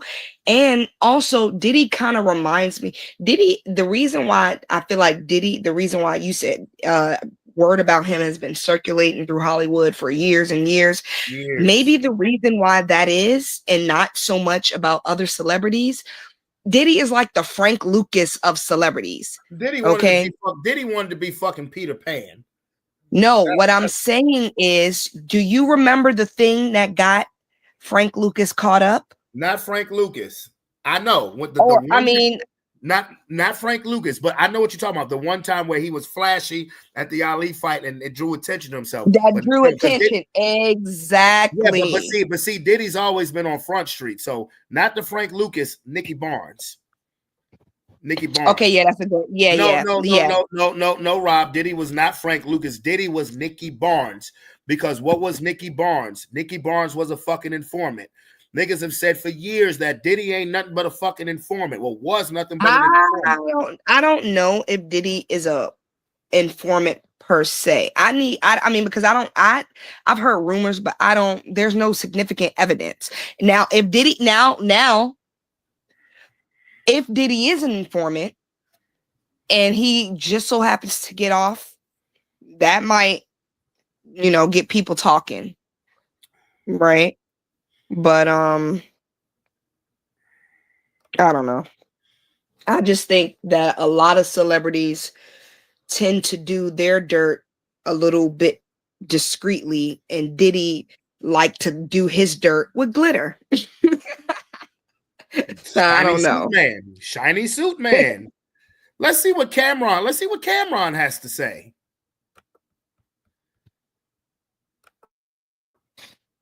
This is what I was saying, and to all the victims out there, bitch, you never call rape. Bitch, you no shoes before. That watermelon shit was racist, yo. Just gonna start with that right there. I call all whatever. I call every race vagina, I call watermelon. Everyone. All right. Just checking in. Yeah. You my nigga and all that. I'm making sure we on the same page. Looking for watermelon. You already drinking black. It's juicy. No, I might have to reconsider it. Nah, it's all good. I know you ain't mean nothing by you my nigga. Look, man, I hate this shit. Because I can't even say, if I say what I want to say, I'm wilding. I'm wilding. But I'm going to say a little bit of what I want to say. Yo, listen, man. You ever hear Zion arguing about these bitches, Mariah Mills? Same thing the bitch Mariah Mills you talking about. So those who don't know Mariah Mills, she's a porn star that Zion fucked and she was losing her mind because Zion curved her. She came out after this statement came up with this situation talking about, this is what I was saying, and to all the victims out there, bitch, you never call rape. Bitch, you was mad he got another bitch pregnant and you was upset about, you do porn, niggas come on your face for a living. You get paid for buraki. When 8 niggas come on your face, the bukinage, whatever it's called, you're a porn star. You get paid for cum on your face. You suck dick. You do double penetration. I seen the joints. I got off to a couple of them a couple times or two. I felt you was a stalker. Bro, I caught a couple joints on her joint a couple times because she ain't a bad looking chick, but then when she started stalking, I was like, I can't even jerk off to the bitch no more because she's a stalker. The shit is man whack. For her to chime in today, shut the fuck up. You are a cum bucket slut. This is what you do for a living. Zion got his rocks off with the bitch. You got to think about this. If I jerked off to the bitch, he probably's a little kid jerking off to the bitch. Then when you get the boner, he like, yo, I boned the bitch that I been jerking off to my whole middle school and high school life. Didn't know she's gonna get attached and go crazy. Now she talking about to all the victims out there. First of all, you shut up. You shut up. That's first and foremost. We don't want to hear from you. You should go to jail. You're the one that should go to jail for harassing this nigga. You ever hear, and back to the original shit. Zion don't even be replying to these hoes, man. And I'm not talking about this situation, because it wasn't just him, there's a couple other chicks that be like, yo, Zion did this, or he's bad, or strippers, or whatever the case. There's always some shit about some bitches, but he don't even really be responding. All I can say is this, Trish, is this, and Stat. When you young, to me, this is how I'm looking at it. I don't see, and if you got pictures, and look, I don't want nobody to take this the wrong way. I don't know what happened, and I wasn't there, so I'm not saying if you ain't got pictures or video or voicemail or whatever shit. Well, Zion beat somebody, it looked like it would hurt. It looked like he's a pretty big nigga. Should be some scars and bruises somewhere, man. And I'm not saying it all has to be like that every time. But this is a pretty big nigga, pause, my nigga. I just want to see a little evidence with these accusations. There's a lot of accusations, very few little evidence. I'm not saying that she doesn't have evidence. I didn't do any due diligence on this topic. I just read it and was like, whatever, here we go again. But just some words of advice to the young athlete, entertainer, celebrity, rich nigga, whatever. This is the shit going on. Think about this, man. People are losing a lot of money on accusations. Not even proof. Accusations. Let's look at Shannon Sharp. When's the last time niggas heard from Shannon like that? That is. It's been quiet. Shannon Sharp was on TV every day. The nightcap was lit. Shay, I'm not saying it still is. I just haven't seen it. Shit was popping up on my algorithm on it's not popping up no more. Him and Chad Ochocinco was supposed to go on nightcap tour. It's canceled. They canceled the nightcap tour because of these allegations. This is why you got to know who you fucking with and don't put yourself in these situations. Because I'm not saying the female is not right. She could be 100% right. Time will tell, and we'll see what happens. But I think a lot of this shit, me personally, I think if it's about rape, you should go to jail if you rape somebody. That's just that. You should go to jail. Let's leave the money out of it. That way you'll know how mad a female is. No, we don't want to pay you. We want him in jail. I don't want the money. Let me hear them say that. Let me hear, when a female say that, I'll be like, this nigga did some foul shit because she don't even want the money. Now, if you want a nigga in jail because they violated you and you're not looking for no money, I believe, I can't say 100, but that sound like 85, 90% nigga did some foul shit to you because you want them in jail unless you just hate them that much. But they be wanting the money. Like, yo, the money ain't gonna stop what happened. You know what I'm saying? It's like, yo, nah, he foul, but 50 million should make me feel a little better about the nigga raping me and shit. You know what I'm saying? So if he got 50 mil, we could sweep this shit under the rug. That's crazy. Oh, you only got 20? I bet. Let's do it. That's crazy. This is what I'm saying. I'd rather you go to jail because that way I think that something happened that says, say, no, I don't want to press criminal charges. I wanted a civil suit and we'll just take the money. That's not going to fix what happened. If a nigga raped you, they should be in jail. And Kia, what's your response? First of all, Cameron is funny. Go ahead. I mean, I don't disagree with him. Only thing I'm gonna say is, couldn't two things be true at the same time? Two things can be true. So can't you both want the nigga in jail and money? Well, why don't you go try to put the nigga in jail first? Or what if you just do both at the same time? File police report, you press charges, and a civil suit all at the same time. You can, but nobody does. You can, but they don't. It's like with the OJ trial. He was he was in jail for almost 2 years. Well, for well over a year. Even though he was found innocent of murder, after that they filed the civil suit.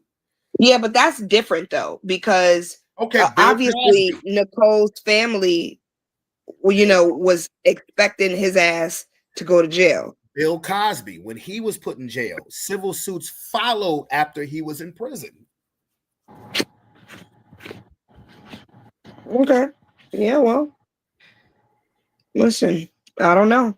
I don't disagree with the way anybody is handling anything. If someone feels like they've been violated, I strongly advise them to go file a police report.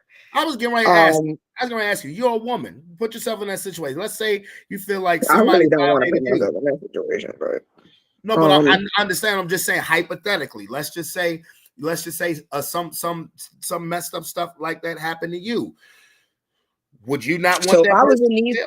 If I was in these women's shoes, and like, let's use Diddy for example, since I guess, or wait, That's who are the we talking worst about? Are we talking about Diddy? He was talking about Zion Williamson. Oh, okay. Well, I mean, I don't really give a fuck who is some celebrity, right?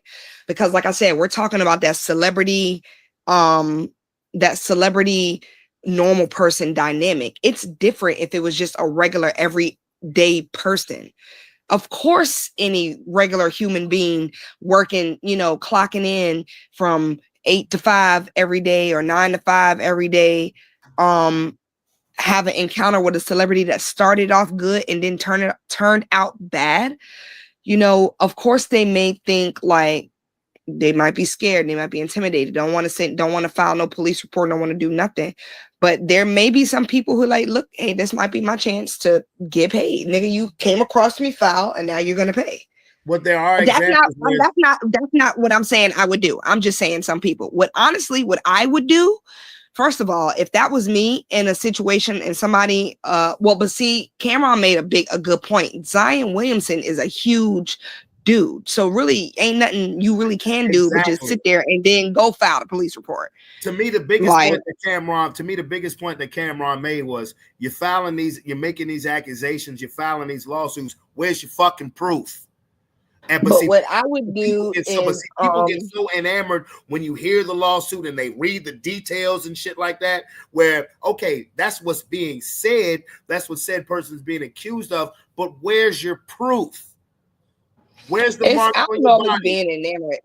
People just like gossip and juicy. I know, but that's all it is. Like to be where's the doctor's proof of that you were forcibly entered into? You don't see none of that.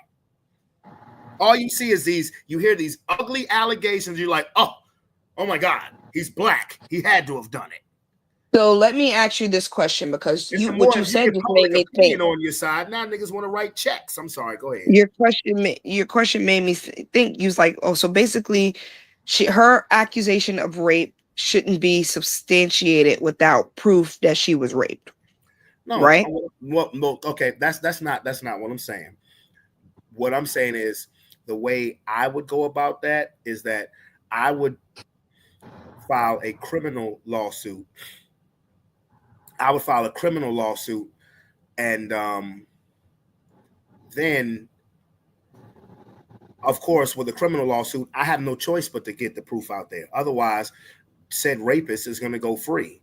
It's like these people are filing these lawsuits with no proof, but because you see one big famous nigga crack under the pressure, okay, now it's open season. But what I will say, Brandon, these civil suits, but you don't have no proof.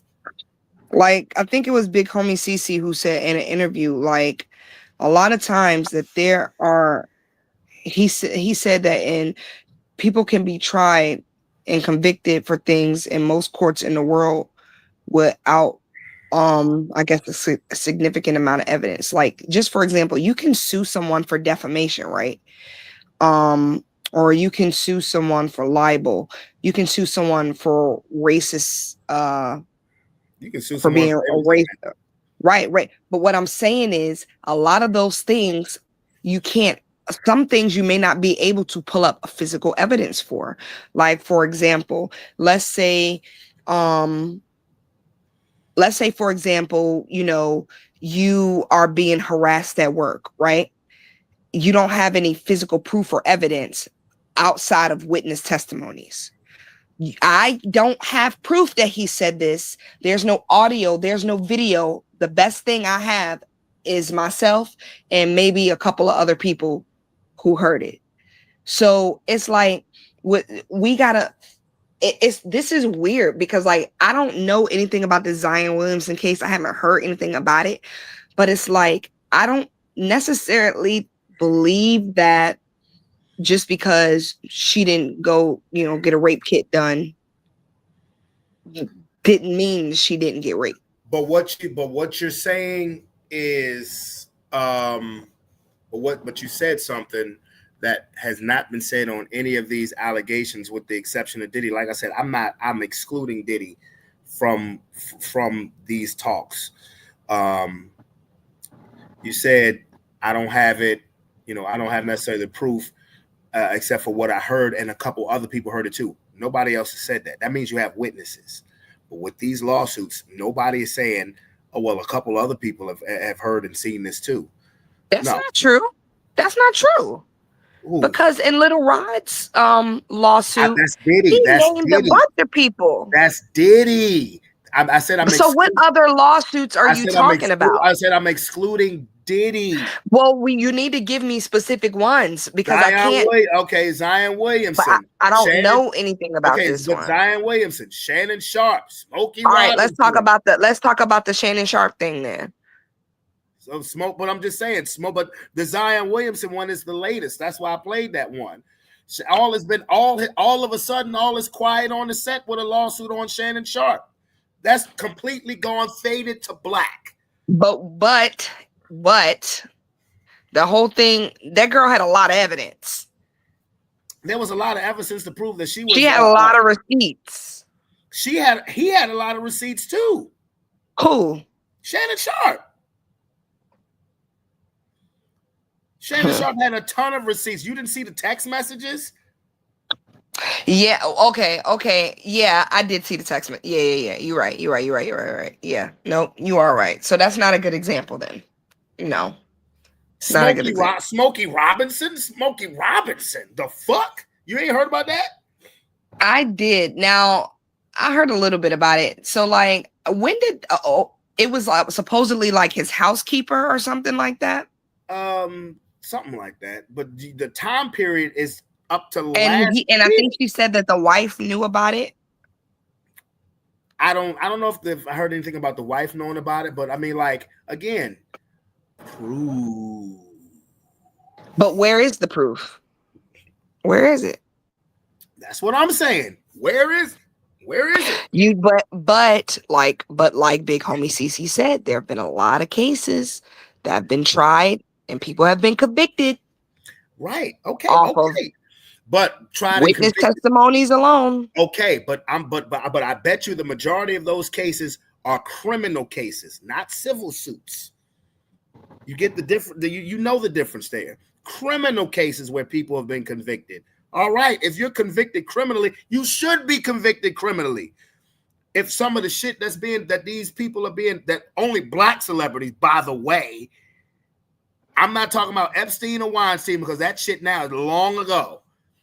And then to be honest, though, to another point, a lot of times these people probably filed the civil suits because sometimes they can be a lot quicker than the criminal cases because sometimes people will be willing to settle out. They don't even want it to go that way. And in civil case, sometimes you really only have to. Well, but what I'm saying is in civil cases, sometimes you only have to prove that this person's is liable. They may not have quote unquote done it, but their actions or non-actions could have prevented whatever happened from happening. So therefore they're responsible for it, which is why they're found, liable in civil court. I'm 50-50 on that one. I mean, I hear what you're saying, and there are a lot of cases where you're absolutely right, but there are a lot of cases like, and I know this is a different case than sexual assault or rape, but like the whole OJ shit with Nicole, like the fact that you're gonna find him liable for her death, nigga, what? It's been documented that he was in a whole nother state hours before that shit happened. And no, he was not. Yes, he was. That was documented. No, because he was. I need to see this because I'm almost certain I watched this video. The guy who was staying with him, it was like a white guy staying with him at the time. He was on the air. You talking about Kato? Yes. He was in a plane. It was look, okay. He was in a plane. The white guy said he saw OJ that night. He was proved to be a liar because it was documented that OJ made a phone call from Chicago to her mother. That phone document was sealed up. The prosecution got that covered up, wiped away. That document was sealed up, and it can't be opened for 75 years. Now, that was in 1994, so it's not 75 years now. That was documented. He made a phone call before Nicole was killed from a hotel in Chicago. And that documentation was sealed up. And where did you get this information from? You can Google that shit. But where did you get it from? Well, at first I saw it on the podcast, and then I saw Judge Joe Brown examined the whole case. Nah, I'm gonna have to go do some research. Do your research. Because OJ was not even in the state of California when Nicole got killed. So I don't believe that when the white man said he saw him. Oh, so now the white man is right, or what he say? Is that what you saying? I knew your ass was gonna say. Well, that's what it sounded like. That was proven that OJ was not even in the state of California at the time of the murder. He couldn't have seen him that night because he was on a plane. He was in Illinois.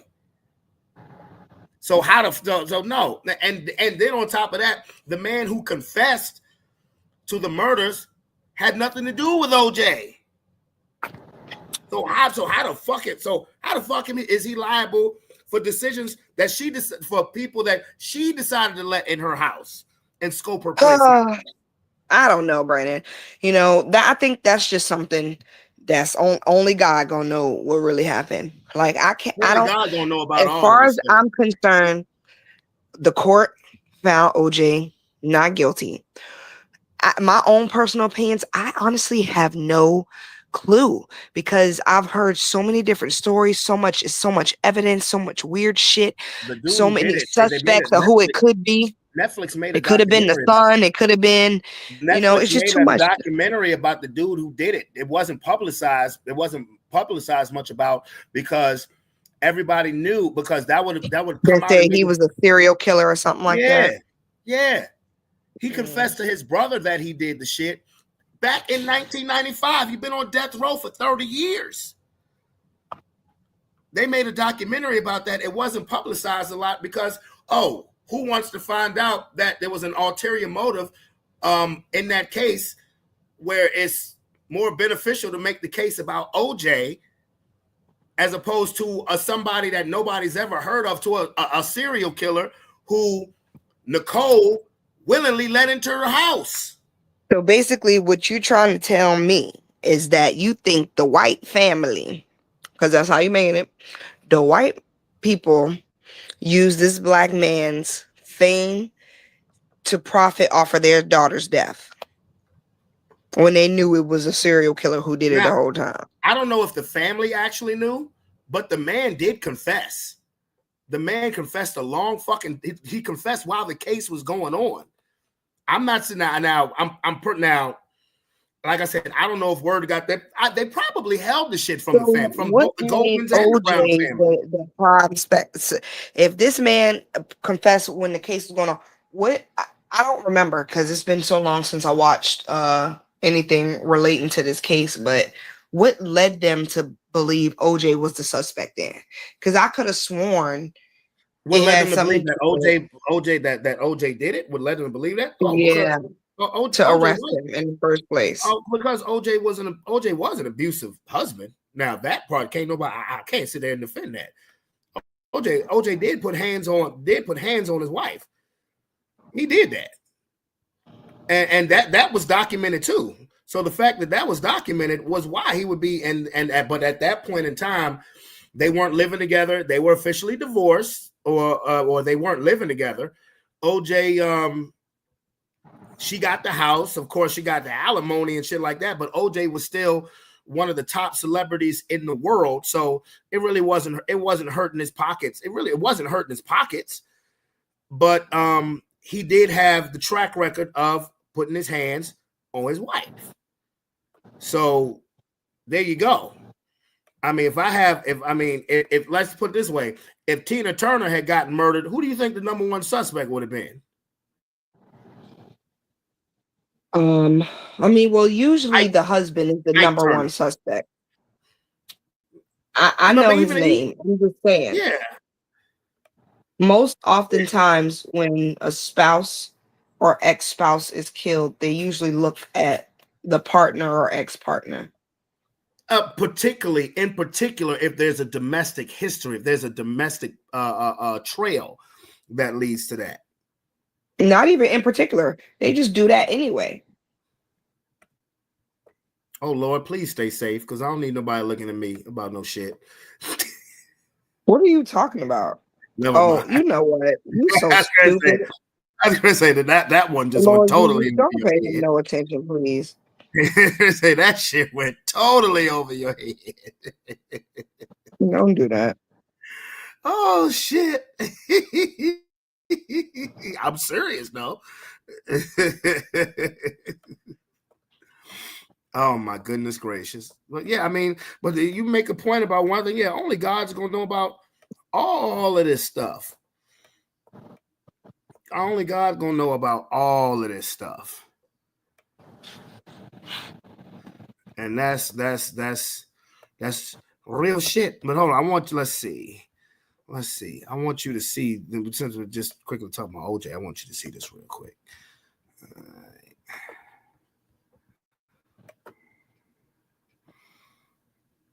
I think I've seen that picture before. His brother, that one. I've seen that. His brother told the police, my brother murdered Nicole Brown Simpson. He admitted to me he murdered her, and he actually admitted to murdering her. But the narrative was already spun, and they were making so many billions of dollars selling this false narrative about OJ at the time that they weren't interested in anything but OJ slander. Then I watched some shit the other day. You got to watch when you get to the crib, Corey. After he was found innocent, I don't know if y'all remember, OJ did a 3-hour documentary where he went over all the evidence in the case, himself, and walked you through it, where they found it in the crib, you know what I mean? Yeah. And it was weird to see him in this state because as a 41-year-old man now, I now see, all that nigga had was really his reputation. Mm-hmm. So even though he knew he didn't do it, he was still trying to salvage his reputation because he was, I would say he was naive. I think I've seen that picture before. His brother. That one. I've seen that. Hold on. You want to know? I found out some shit about the OJ case 2 days ago that I bet y'all don't even know. Give it to me. Do you know who Glenn Rogers is? He lived. Glenn Rogers, better known as the cross-country killer, was Nicole Brown Simpson's handyman. What do you mean? He was her handyman was a serial killer. He was convicted. He killed 4 blondes. He was convicted of killing 4 blondes. That was his thing. He was from Ohio. He was her handyman, which means he was at her house a couple times a week. If y'all look it up, if you think I'm bullshitting, his name is Glenn Rogers, known as the cross-country killer or the Casanova killer. He was convicted of killing 4 people 4 women in 1995, and during the time of the murders, and for years before that, he was her handyman. And they never knew it. And they never brought that shit up in the media. What they painted her as a victim in the media. Like she wasn't known as the bust down. She was. She was a bust down for. Hold up. I think I've seen that picture before. His brother. That one. I've seen that. Give me a second. Let's see. God damn it! You mean I really got to go back down through all of that shit? Okay. Comments on what you just saw. I got one more, but okay. Comments. I mean, that's interesting. I didn't know about that. So I guess I'm gonna have to look into that. Yeah, I think I do vaguely remember hearing something about that. I know I've told you about that. Because but see, it's crazy because that stuff didn't start resurfacing until after he died. And it really, and the only reason why I resurfaced was because of who was the fucking Caitlyn Jenner's little fucked up comment about some good riddance. It's just, I think once people leave the planet, we just need to leave it to God. Right. But human beings ain't gonna stop there. You know that human beings ain't gonna stop there. Well, maybe it's a good No. thing AI is replacing humans. They can replace us with more reason and logic. Don't go there. Don't go there. Go ahead, Skynet. I understand your love of Skynet. We'll get to that in a minute.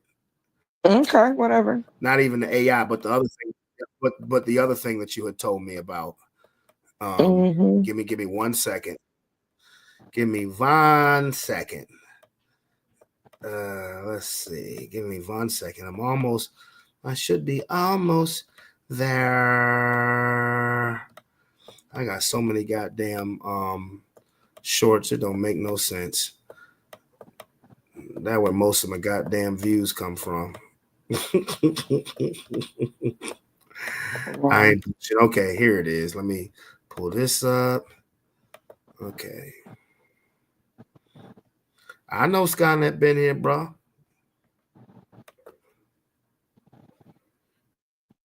Naive enough to think that people wanted the truth. They didn't give a fuck about the truth. They just cared about the story.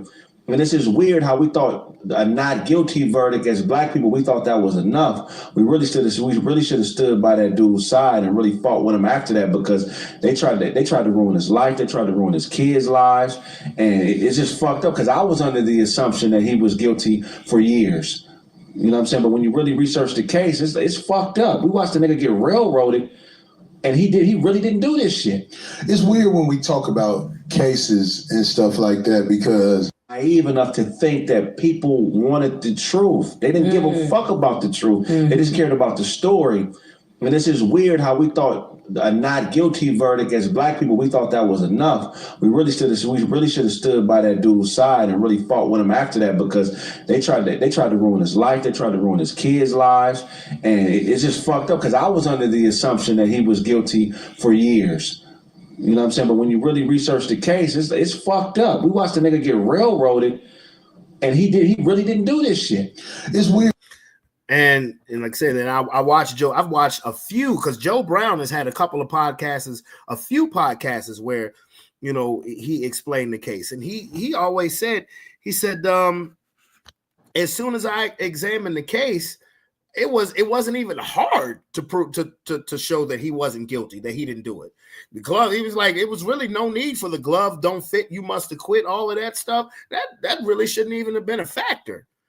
And if you see the way Judge Joe Brown broke down that shit, you're like, God. But see, again, like Craig from 5150 said, nobody gave a fuck about the truth. It was more or less about the story. And it's like, I feel that way with a lot of these lawsuits that are coming back to back to back to back. I said, I'm not talking about Diddy, but with a lot of these other people, like William with the Shannon Sharp, nobody gives a fuck about the truth. They're more enamored with the story, because, like you said, I'm a gossip, a distraction.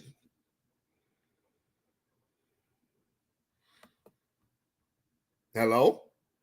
Yeah, I'm here. Okay, I don't know. I'm just letting you know. Wow. But I'm just saying, and this ain't even conspiracy theories. Like, we know how, the media and stories and narratives can be twisted and turned and spent. We know that. Yeah, of course. But in 1994 and 1995, there was no social media. Niggas pretty much depended on their local news station and CNN. They won't even, the Fox News channel won't even out then.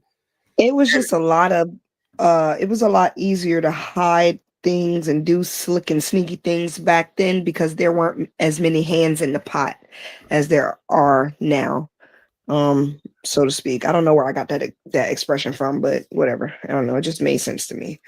But, with social media, pretty much turned everybody into their own little living room reporter. And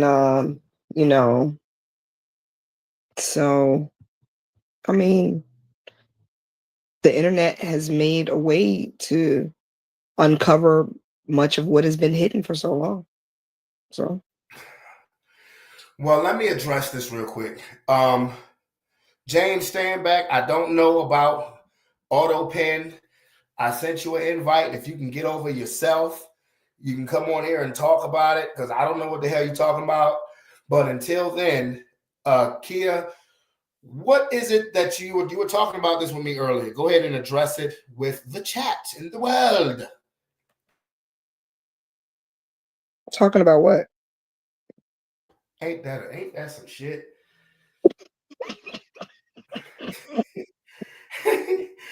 Just went off on a whole diatribe, a whole soliloquy talking to Robert, and then you said, "Tell the world." What are you? I'm so confused. What were you talking to me about earlier that you said you wanted to discuss on the show?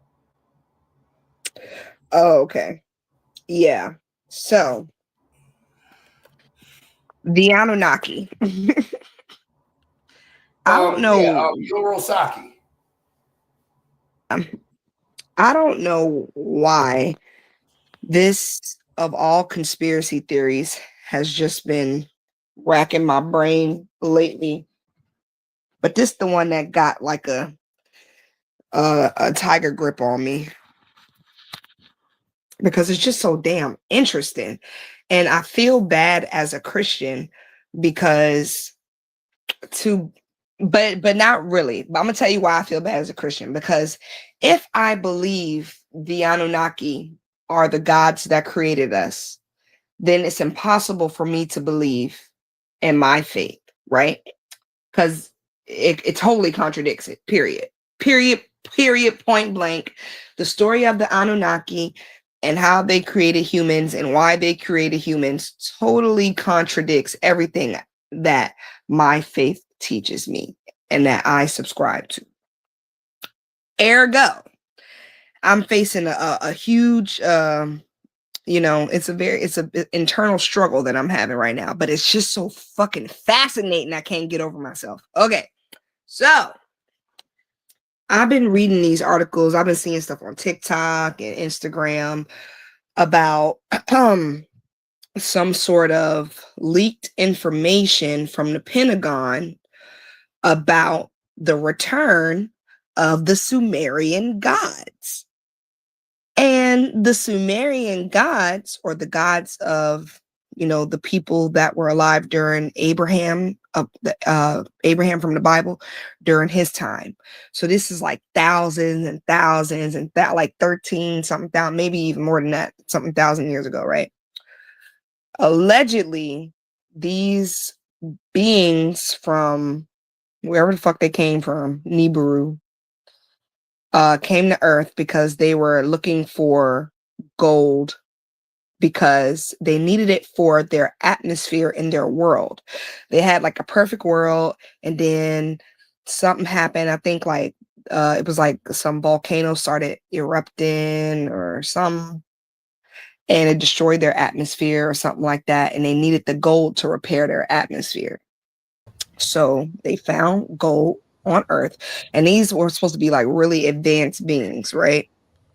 Came to Earth, found gold. When they came to Earth, I think they said it was like 300 Anunnaki and 600 of their like worker crew, which I think they called the Hajibi, or I might be getting that name wrong, but that's not important. So bottom line is they came with their worker crew or whatever. And the worker crew that they came with was supposed to mine the gold, but they was complaining. They ain't want to mine the fucking gold. They was like, we tired of mining this goddamn gold. They turned against the Anunnaki. Crazy. So the Anunnaki decide that they're going to take this, primitive species of humanoid looking thing, ape-like thing that's on this planet, and genetically engineer them to mine the gold. And that's allegedly how we got here. Okay? That's just a brief synopsis of the Anunnaki. So, allegedly, there was a report that came out saying that there was a leaked document from NASA and the Pentagon saying that the Sumerian gods, also known as the Anunnaki, are returning to Earth. And I'm going to tell you why that's important and weird at the same time. Because, like I told you, I'm a Christian, so I believe in Jesus Christ. Now, this is my Christian belief in my weird mind working together to try to process what the Anunnaki may be if they are, in fact, real. So, God, when he first came to Abraham, you know, during that time, the people were worshiping false gods. And God wanted to, the whole story of God is to try to get Israelites to turn to him and stop worshiping false gods. That's pretty much the whole premise of the Old Testament. Follow me, stop worshiping false gods. So I asked myself, well, you know, who are these false gods? And if you look at the time of Abraham, and he's from Sumer, the Sumerians, those gods would technically have been the Anunnaki. So technically speaking, the Bible is referencing the Anunnaki, and the book of Enoch references the Anunnaki, but it's not in the King James version of the Bible. It's part of the Apocrypha or the hidden texts or whatever. So now if God is trying to get his people to stop worshiping these false gods or the Anunnaki, I think to myself, well, who are these false gods? Where the fuck did they come from? And I'm thinking, well, if my God is the God that I know and believe that he is, he created any and everything in the universe. So if there are beings, you know, saying that they are God, that to me sounds demonic, right? From a Christian standpoint, right? Okay. Well, I mean, listen, I can't. No, I didn't see your head change. Okay. Yeah, I shook All right, my cool. head. So that led me to my theory that possibly, and it's not just my theory, because some people believe that aliens are demons, but it's possible that if the Sumerian gods are, you know, the Anunnaki are the same gods God was talking about, these false gods in the Bible, it's possible that they are the fallen ones, that the fallen angels, the ones that got cast out from heaven, from earth, parading as gods. And you know, and I don't want to disrespect anybody or who they believe in, but any other God other than God and Jesus Christ that people believe in is technically considered a false god. I'm not going to be over here name dropping, fill in the blanks. So that's my theory about the Anunnaki. That what if they are fucking demons? So the reason why that's intriguing to me is because let me pull something up really quickly. You know what the Anunnaki sound like to me? What? Sound like a goddamn all-you-can-eat buffet restaurant. Where we going tonight to eat? We going to the Anunnaki. Yeah. Kid sister restaurant of teppanyaki. Yeah. Wow. Yeah. Well, Saturday I find night it. at the Anunnaki be DJ night. Ew. Wow.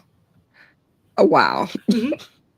So I find it interesting because there's a lot of now all of this could either be completely true or completely not. You know, that's what makes it fun. So there have been like a lot of chit chatter going on about the James Webb Space Telescope that they sent out on this deep space mission just out into the vast depths of the universe, and it's sending back images to Earth. And apparently, yeah, dead ass. So apparently there was a claim that the James Webb Space Telescope had observed like a fleet or several non-natural objects moving toward Earth that were about 10 light years away. And basically what that means is if this fleet was traveling at the speed of light, they would reach Earth in about 10 years. Now, not to say they couldn't go faster than light. I'm just saying light is what we know. But if they could go faster, if they could go at least at the speed of light, they would get here in about 10 years. Woo! So now when I heard that the James Webb Space Telescope had discovered some stuff around Earth that didn't look natural, kind of headed in our direction, I thought it was pretty weird. And you top that with the fact that there had been a leaked NASA Pentagon document saying that the Anunnaki are returning to Earth. And this is what it says. I'm about to read it to you. It says, recently, a Pentagon source revealed that there's a growing speculation about the potential return of the Anunnaki to Earth. This has raised curiosity and concern as these beings claim to be our creators, possessing profound knowledge of our DNA and our very existence. And this article just pretty much talks about like the consequences that could mean for like humanity. Who printed this article? Where this article come from? So this article comes from a blog called Science and Nature. So yeah, all right. This is just this one. There are more. This is just the one I clicked on. Is that Science's version of Q? Well, I can't say yes or no because I've never been to this website before. This is just the article I clicked on. Or the National Enquirer. I'm just saying, Wow. No, I don't know. I'm just saying. I mean, I can find a different article if you don't like Science and Nature. Because look, it's when there's a story like that leak, I don't care whether it's conspiracy theory or not, you're gonna find multiple stories. I'm just saying they're supposed to be returning in what year? Well, no, I don't know, but check this out. Hold up, wait a minute. You told me earlier 2025. Oh wait, okay, but okay. I did say 2025, but like I just told you, the James Webb Space Telescope, there was a claim saying that the James Webb Space Telescope spotted several non-natural objects about 10 light years away from Earth. Remember, I also said that means if traveling at the speed of light, they would get here in 10 years. But remember, I also told you that the Anunnaki are advanced beings. So it's possible that they could traverse a lot faster. I don't know. I don't fucking know the fucking physics of space and time, goddammit, or how their shit works. I just think it's very interesting that at the same time there are leaked reports about and now mind you, this is not where I heard about the reports. I just pulled it up for this conversation. So I just find it weird timing. I just find it, but listen, I find it weird timing, and this is just my conspiracy theorist hat. But look at everything that's happening in the world right now, like literally right now on a daily basis. We got a bunch of wars breaking out. We got an incompetent government. Our celebrities are on trial. What else the fuck is happening? Bills. Everything is through the roof. I got you. No, go ahead and finish what you're saying. Yeah, everything is through the roof. And nobody is really talking about, the Anunnaki or what the James Space Telescope saw. Or I just find it a weird timing that we will be distracted with so much going on when something so interesting like this will pop up. Almost like that sleight of hand trick I was telling you about. It's like, look over here so you don't look over here type thing. I was waiting for you to say they were coming in 2025, and I was going to say, hey, people, 2025 halfway over with. So the next 6 months, y'all better be looking out for that all-you-can-eat restaurant. What? Is that an inside joke? That ain't an inside joke. That's pretty outside. What did I say the Anunnaki sound like? Oh, teppanyaki. Yeah. But why are you talking about incompetent government? Trump and Elon Musk are beefing. Ain't that a bitch? No, I mean, I could have told you that was going to happen. They I are probably beefing. did say that was going to happen. I feel like I said that already. I don't remember you saying that, but I'm not going to say that you didn't, especially now since I got 80 proof in my system.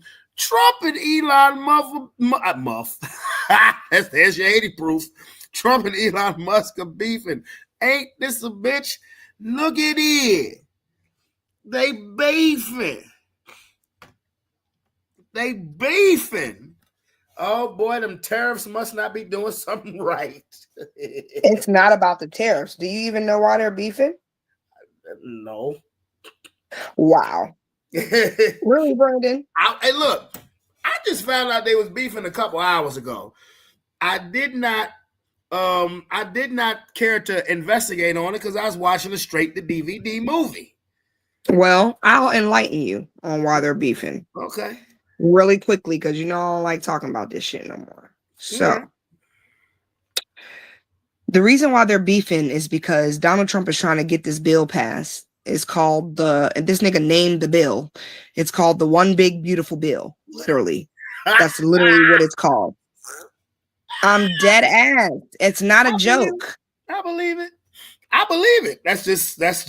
I hate hearing them talk about it because every time I hear them talk about it, they talk about it and they say yes, and the one big beautiful bill, and I'm like, oh my God, just shut the fuck, just please, okay? It just sounds stupid, okay? But anyway, yeah. So basically, Elon Musk thinks that the bill is stupid. He called it a disgusting abomination. What's the bill He about? said, okay, well, the bill is nobody really wants the bill to pass because it's going to cut a lot of like Medicaid, Social Security, all the things Donald Trump said he didn't want to touch. He's touching.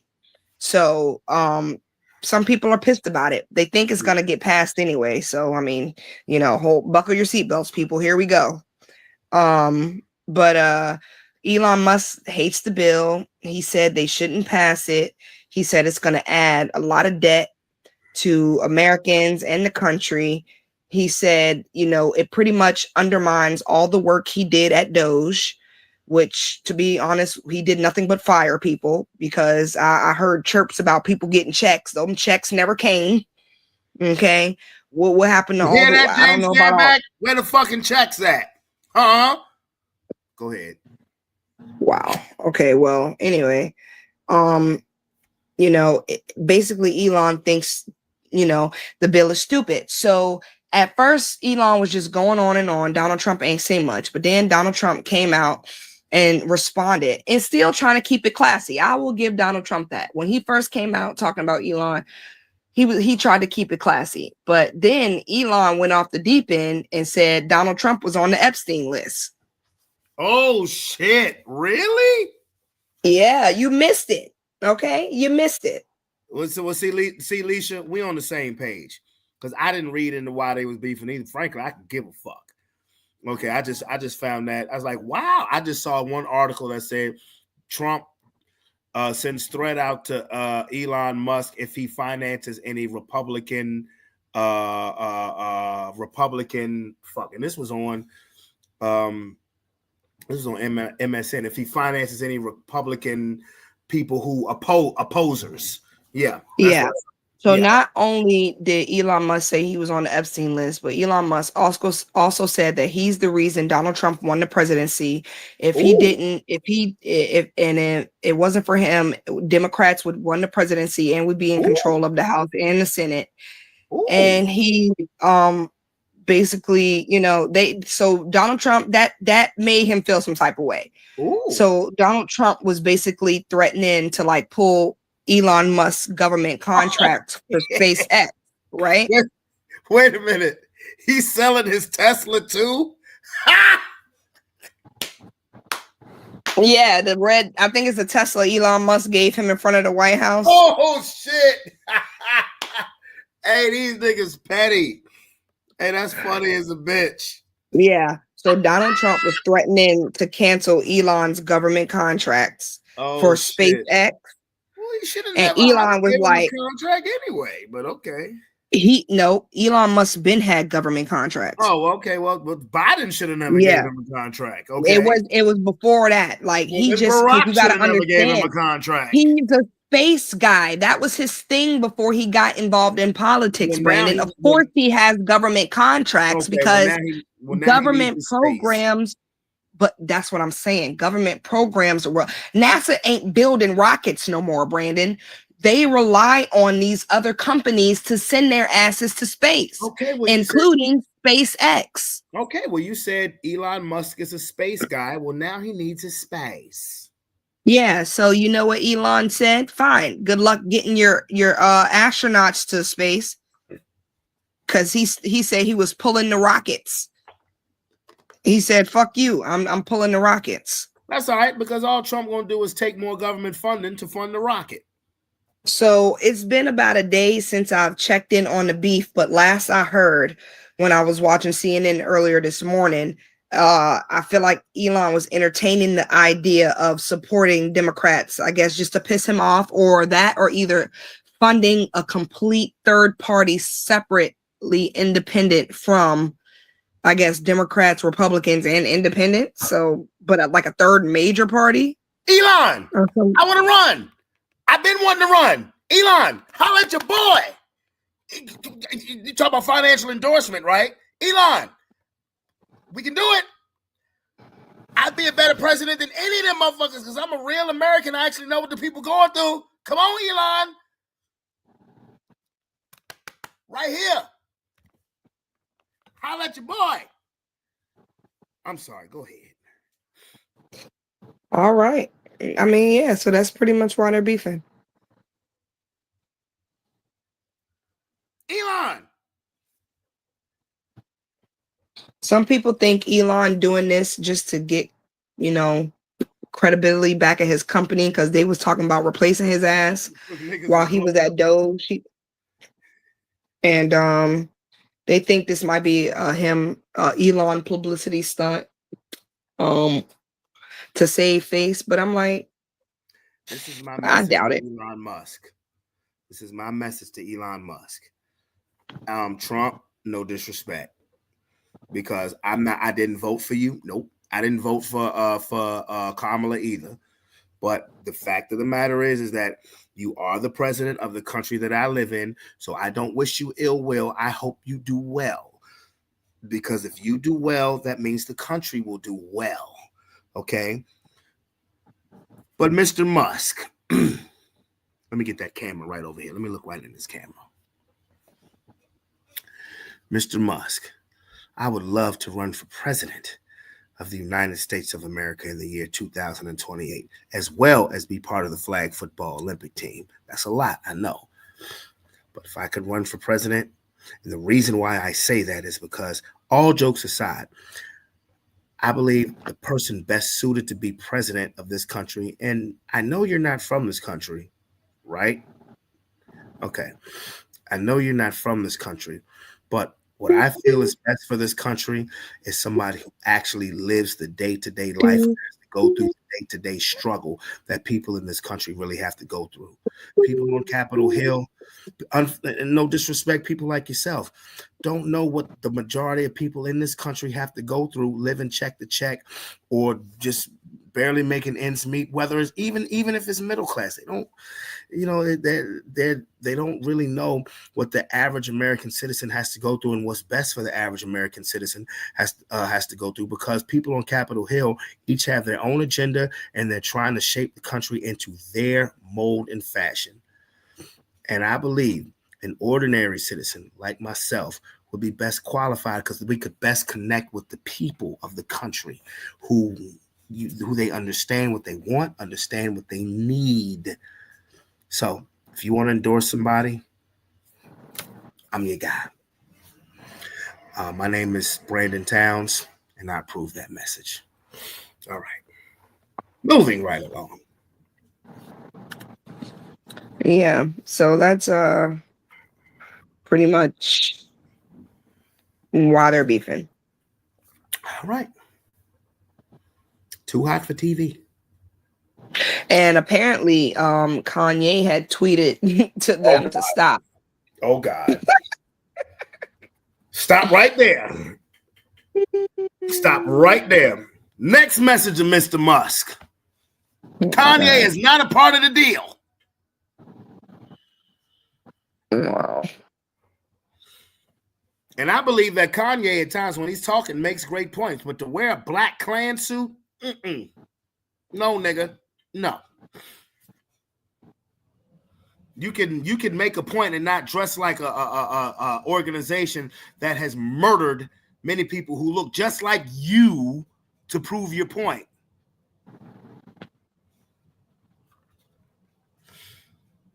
Okay. I'm just saying. Just making my point. Okay. Okay. All right. Hell yeah. Towns 2028. Be there. Need y'all support. I need y'all support. We can do this. We can do this. Okay? We can do this. Don't be afraid. You know, you look at me and you may say, oh, he's just a jokester. Well, that I am. But it doesn't mean that I don't have everybody's best interests at hand. And while I give this important speech, ladies and gentlemen, I give you Ray J. Some people wish to be a superstar, wish to have a fancy car, wish to have $1 million bucks. Well, I wish I know being in love. So feel me, pretty baby. I make one wish and I wish it all on you. Making love to the break of dawn, me and you to the baby's born, till my baby's born. Till my baby's born, till my baby's born, till my baby's born, till my baby's born, till my baby's born. Hey, look, if I won the presidency seat at the inauguration, I'd have to get him to sing. He'd have to sing One Wish, and damn it, he'd have to sing it just like that. That's the deal. And that's how you know you won't take it serious. Oh no, I'd be taking it dead serious. I just love to laugh. That's all. No, that's not that's a serious moment.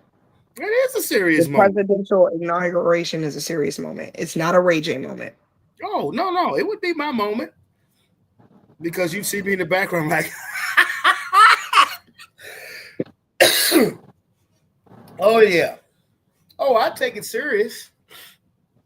Absolutely. That's all right. You know, but that message that I put out there, I mean that 100,000%. I'm just saying.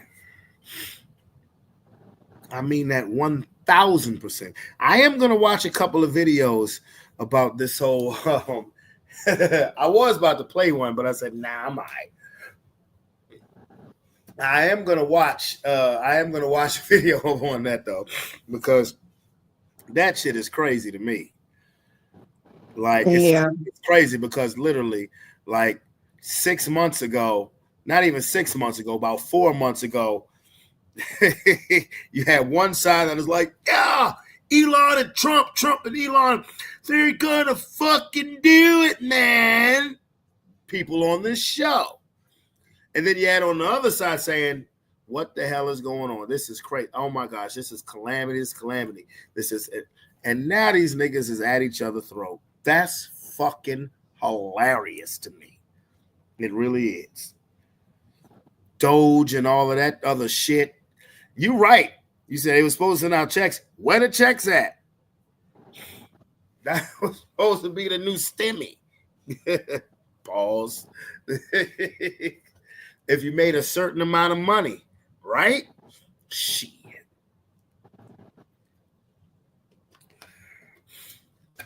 That's why I don't give a fuck about none of that shit. As far as what's going on, honestly. Now, I'm serious about what I say about it. I would love, honestly, if I had the financial backing, I would do that shit. I would attempt to do it. I would definitely attempt to do that shit. But until then, I don't care about none of that bullshit because I can't control none of that bullshit. All I can control is what the fuck I got going on underneath my roof and in my life. Because these niggas don't give a fuck about my life. Oh, and by the way, Kia, at the beginning of the show, I did give you shout outs for what happened for the job you did at the pool party last night. I did. I gave you a shout out. Thank you. Appreciate it. Mm-hmm. I did. Gave you a major shout out. So, yeah. Well, it is about to be 12 o'clock. It's about to be midnight. Now, yeah, I'm going to wrap up because it's going on 2 hours and 45 minutes. And as usual, it's been fun for the Saturday night edition of Sports Plus Life Talking Ish. But do you have any parting shots, ma'am? Parting shots? Yeah. Why would I take shots? Well, okay. Do you have any closing remarks then? I didn't mean that literally, but okay. Nope. Until next time, people. Until next time. All right. Well, me on the other hand, it was a lazy day today. It's gonna be a lazy day tomorrow. I'll probably get up and cook the kids breakfast, but I ain't doing nothing. But again, I'm gonna say this, and I said this to begin the show. Meteorologists should be fired because meteorologists have completely lied about what the weather was supposed to be. But it is what it is. So yeah. So again, I hope you guys enjoy. You got something to say?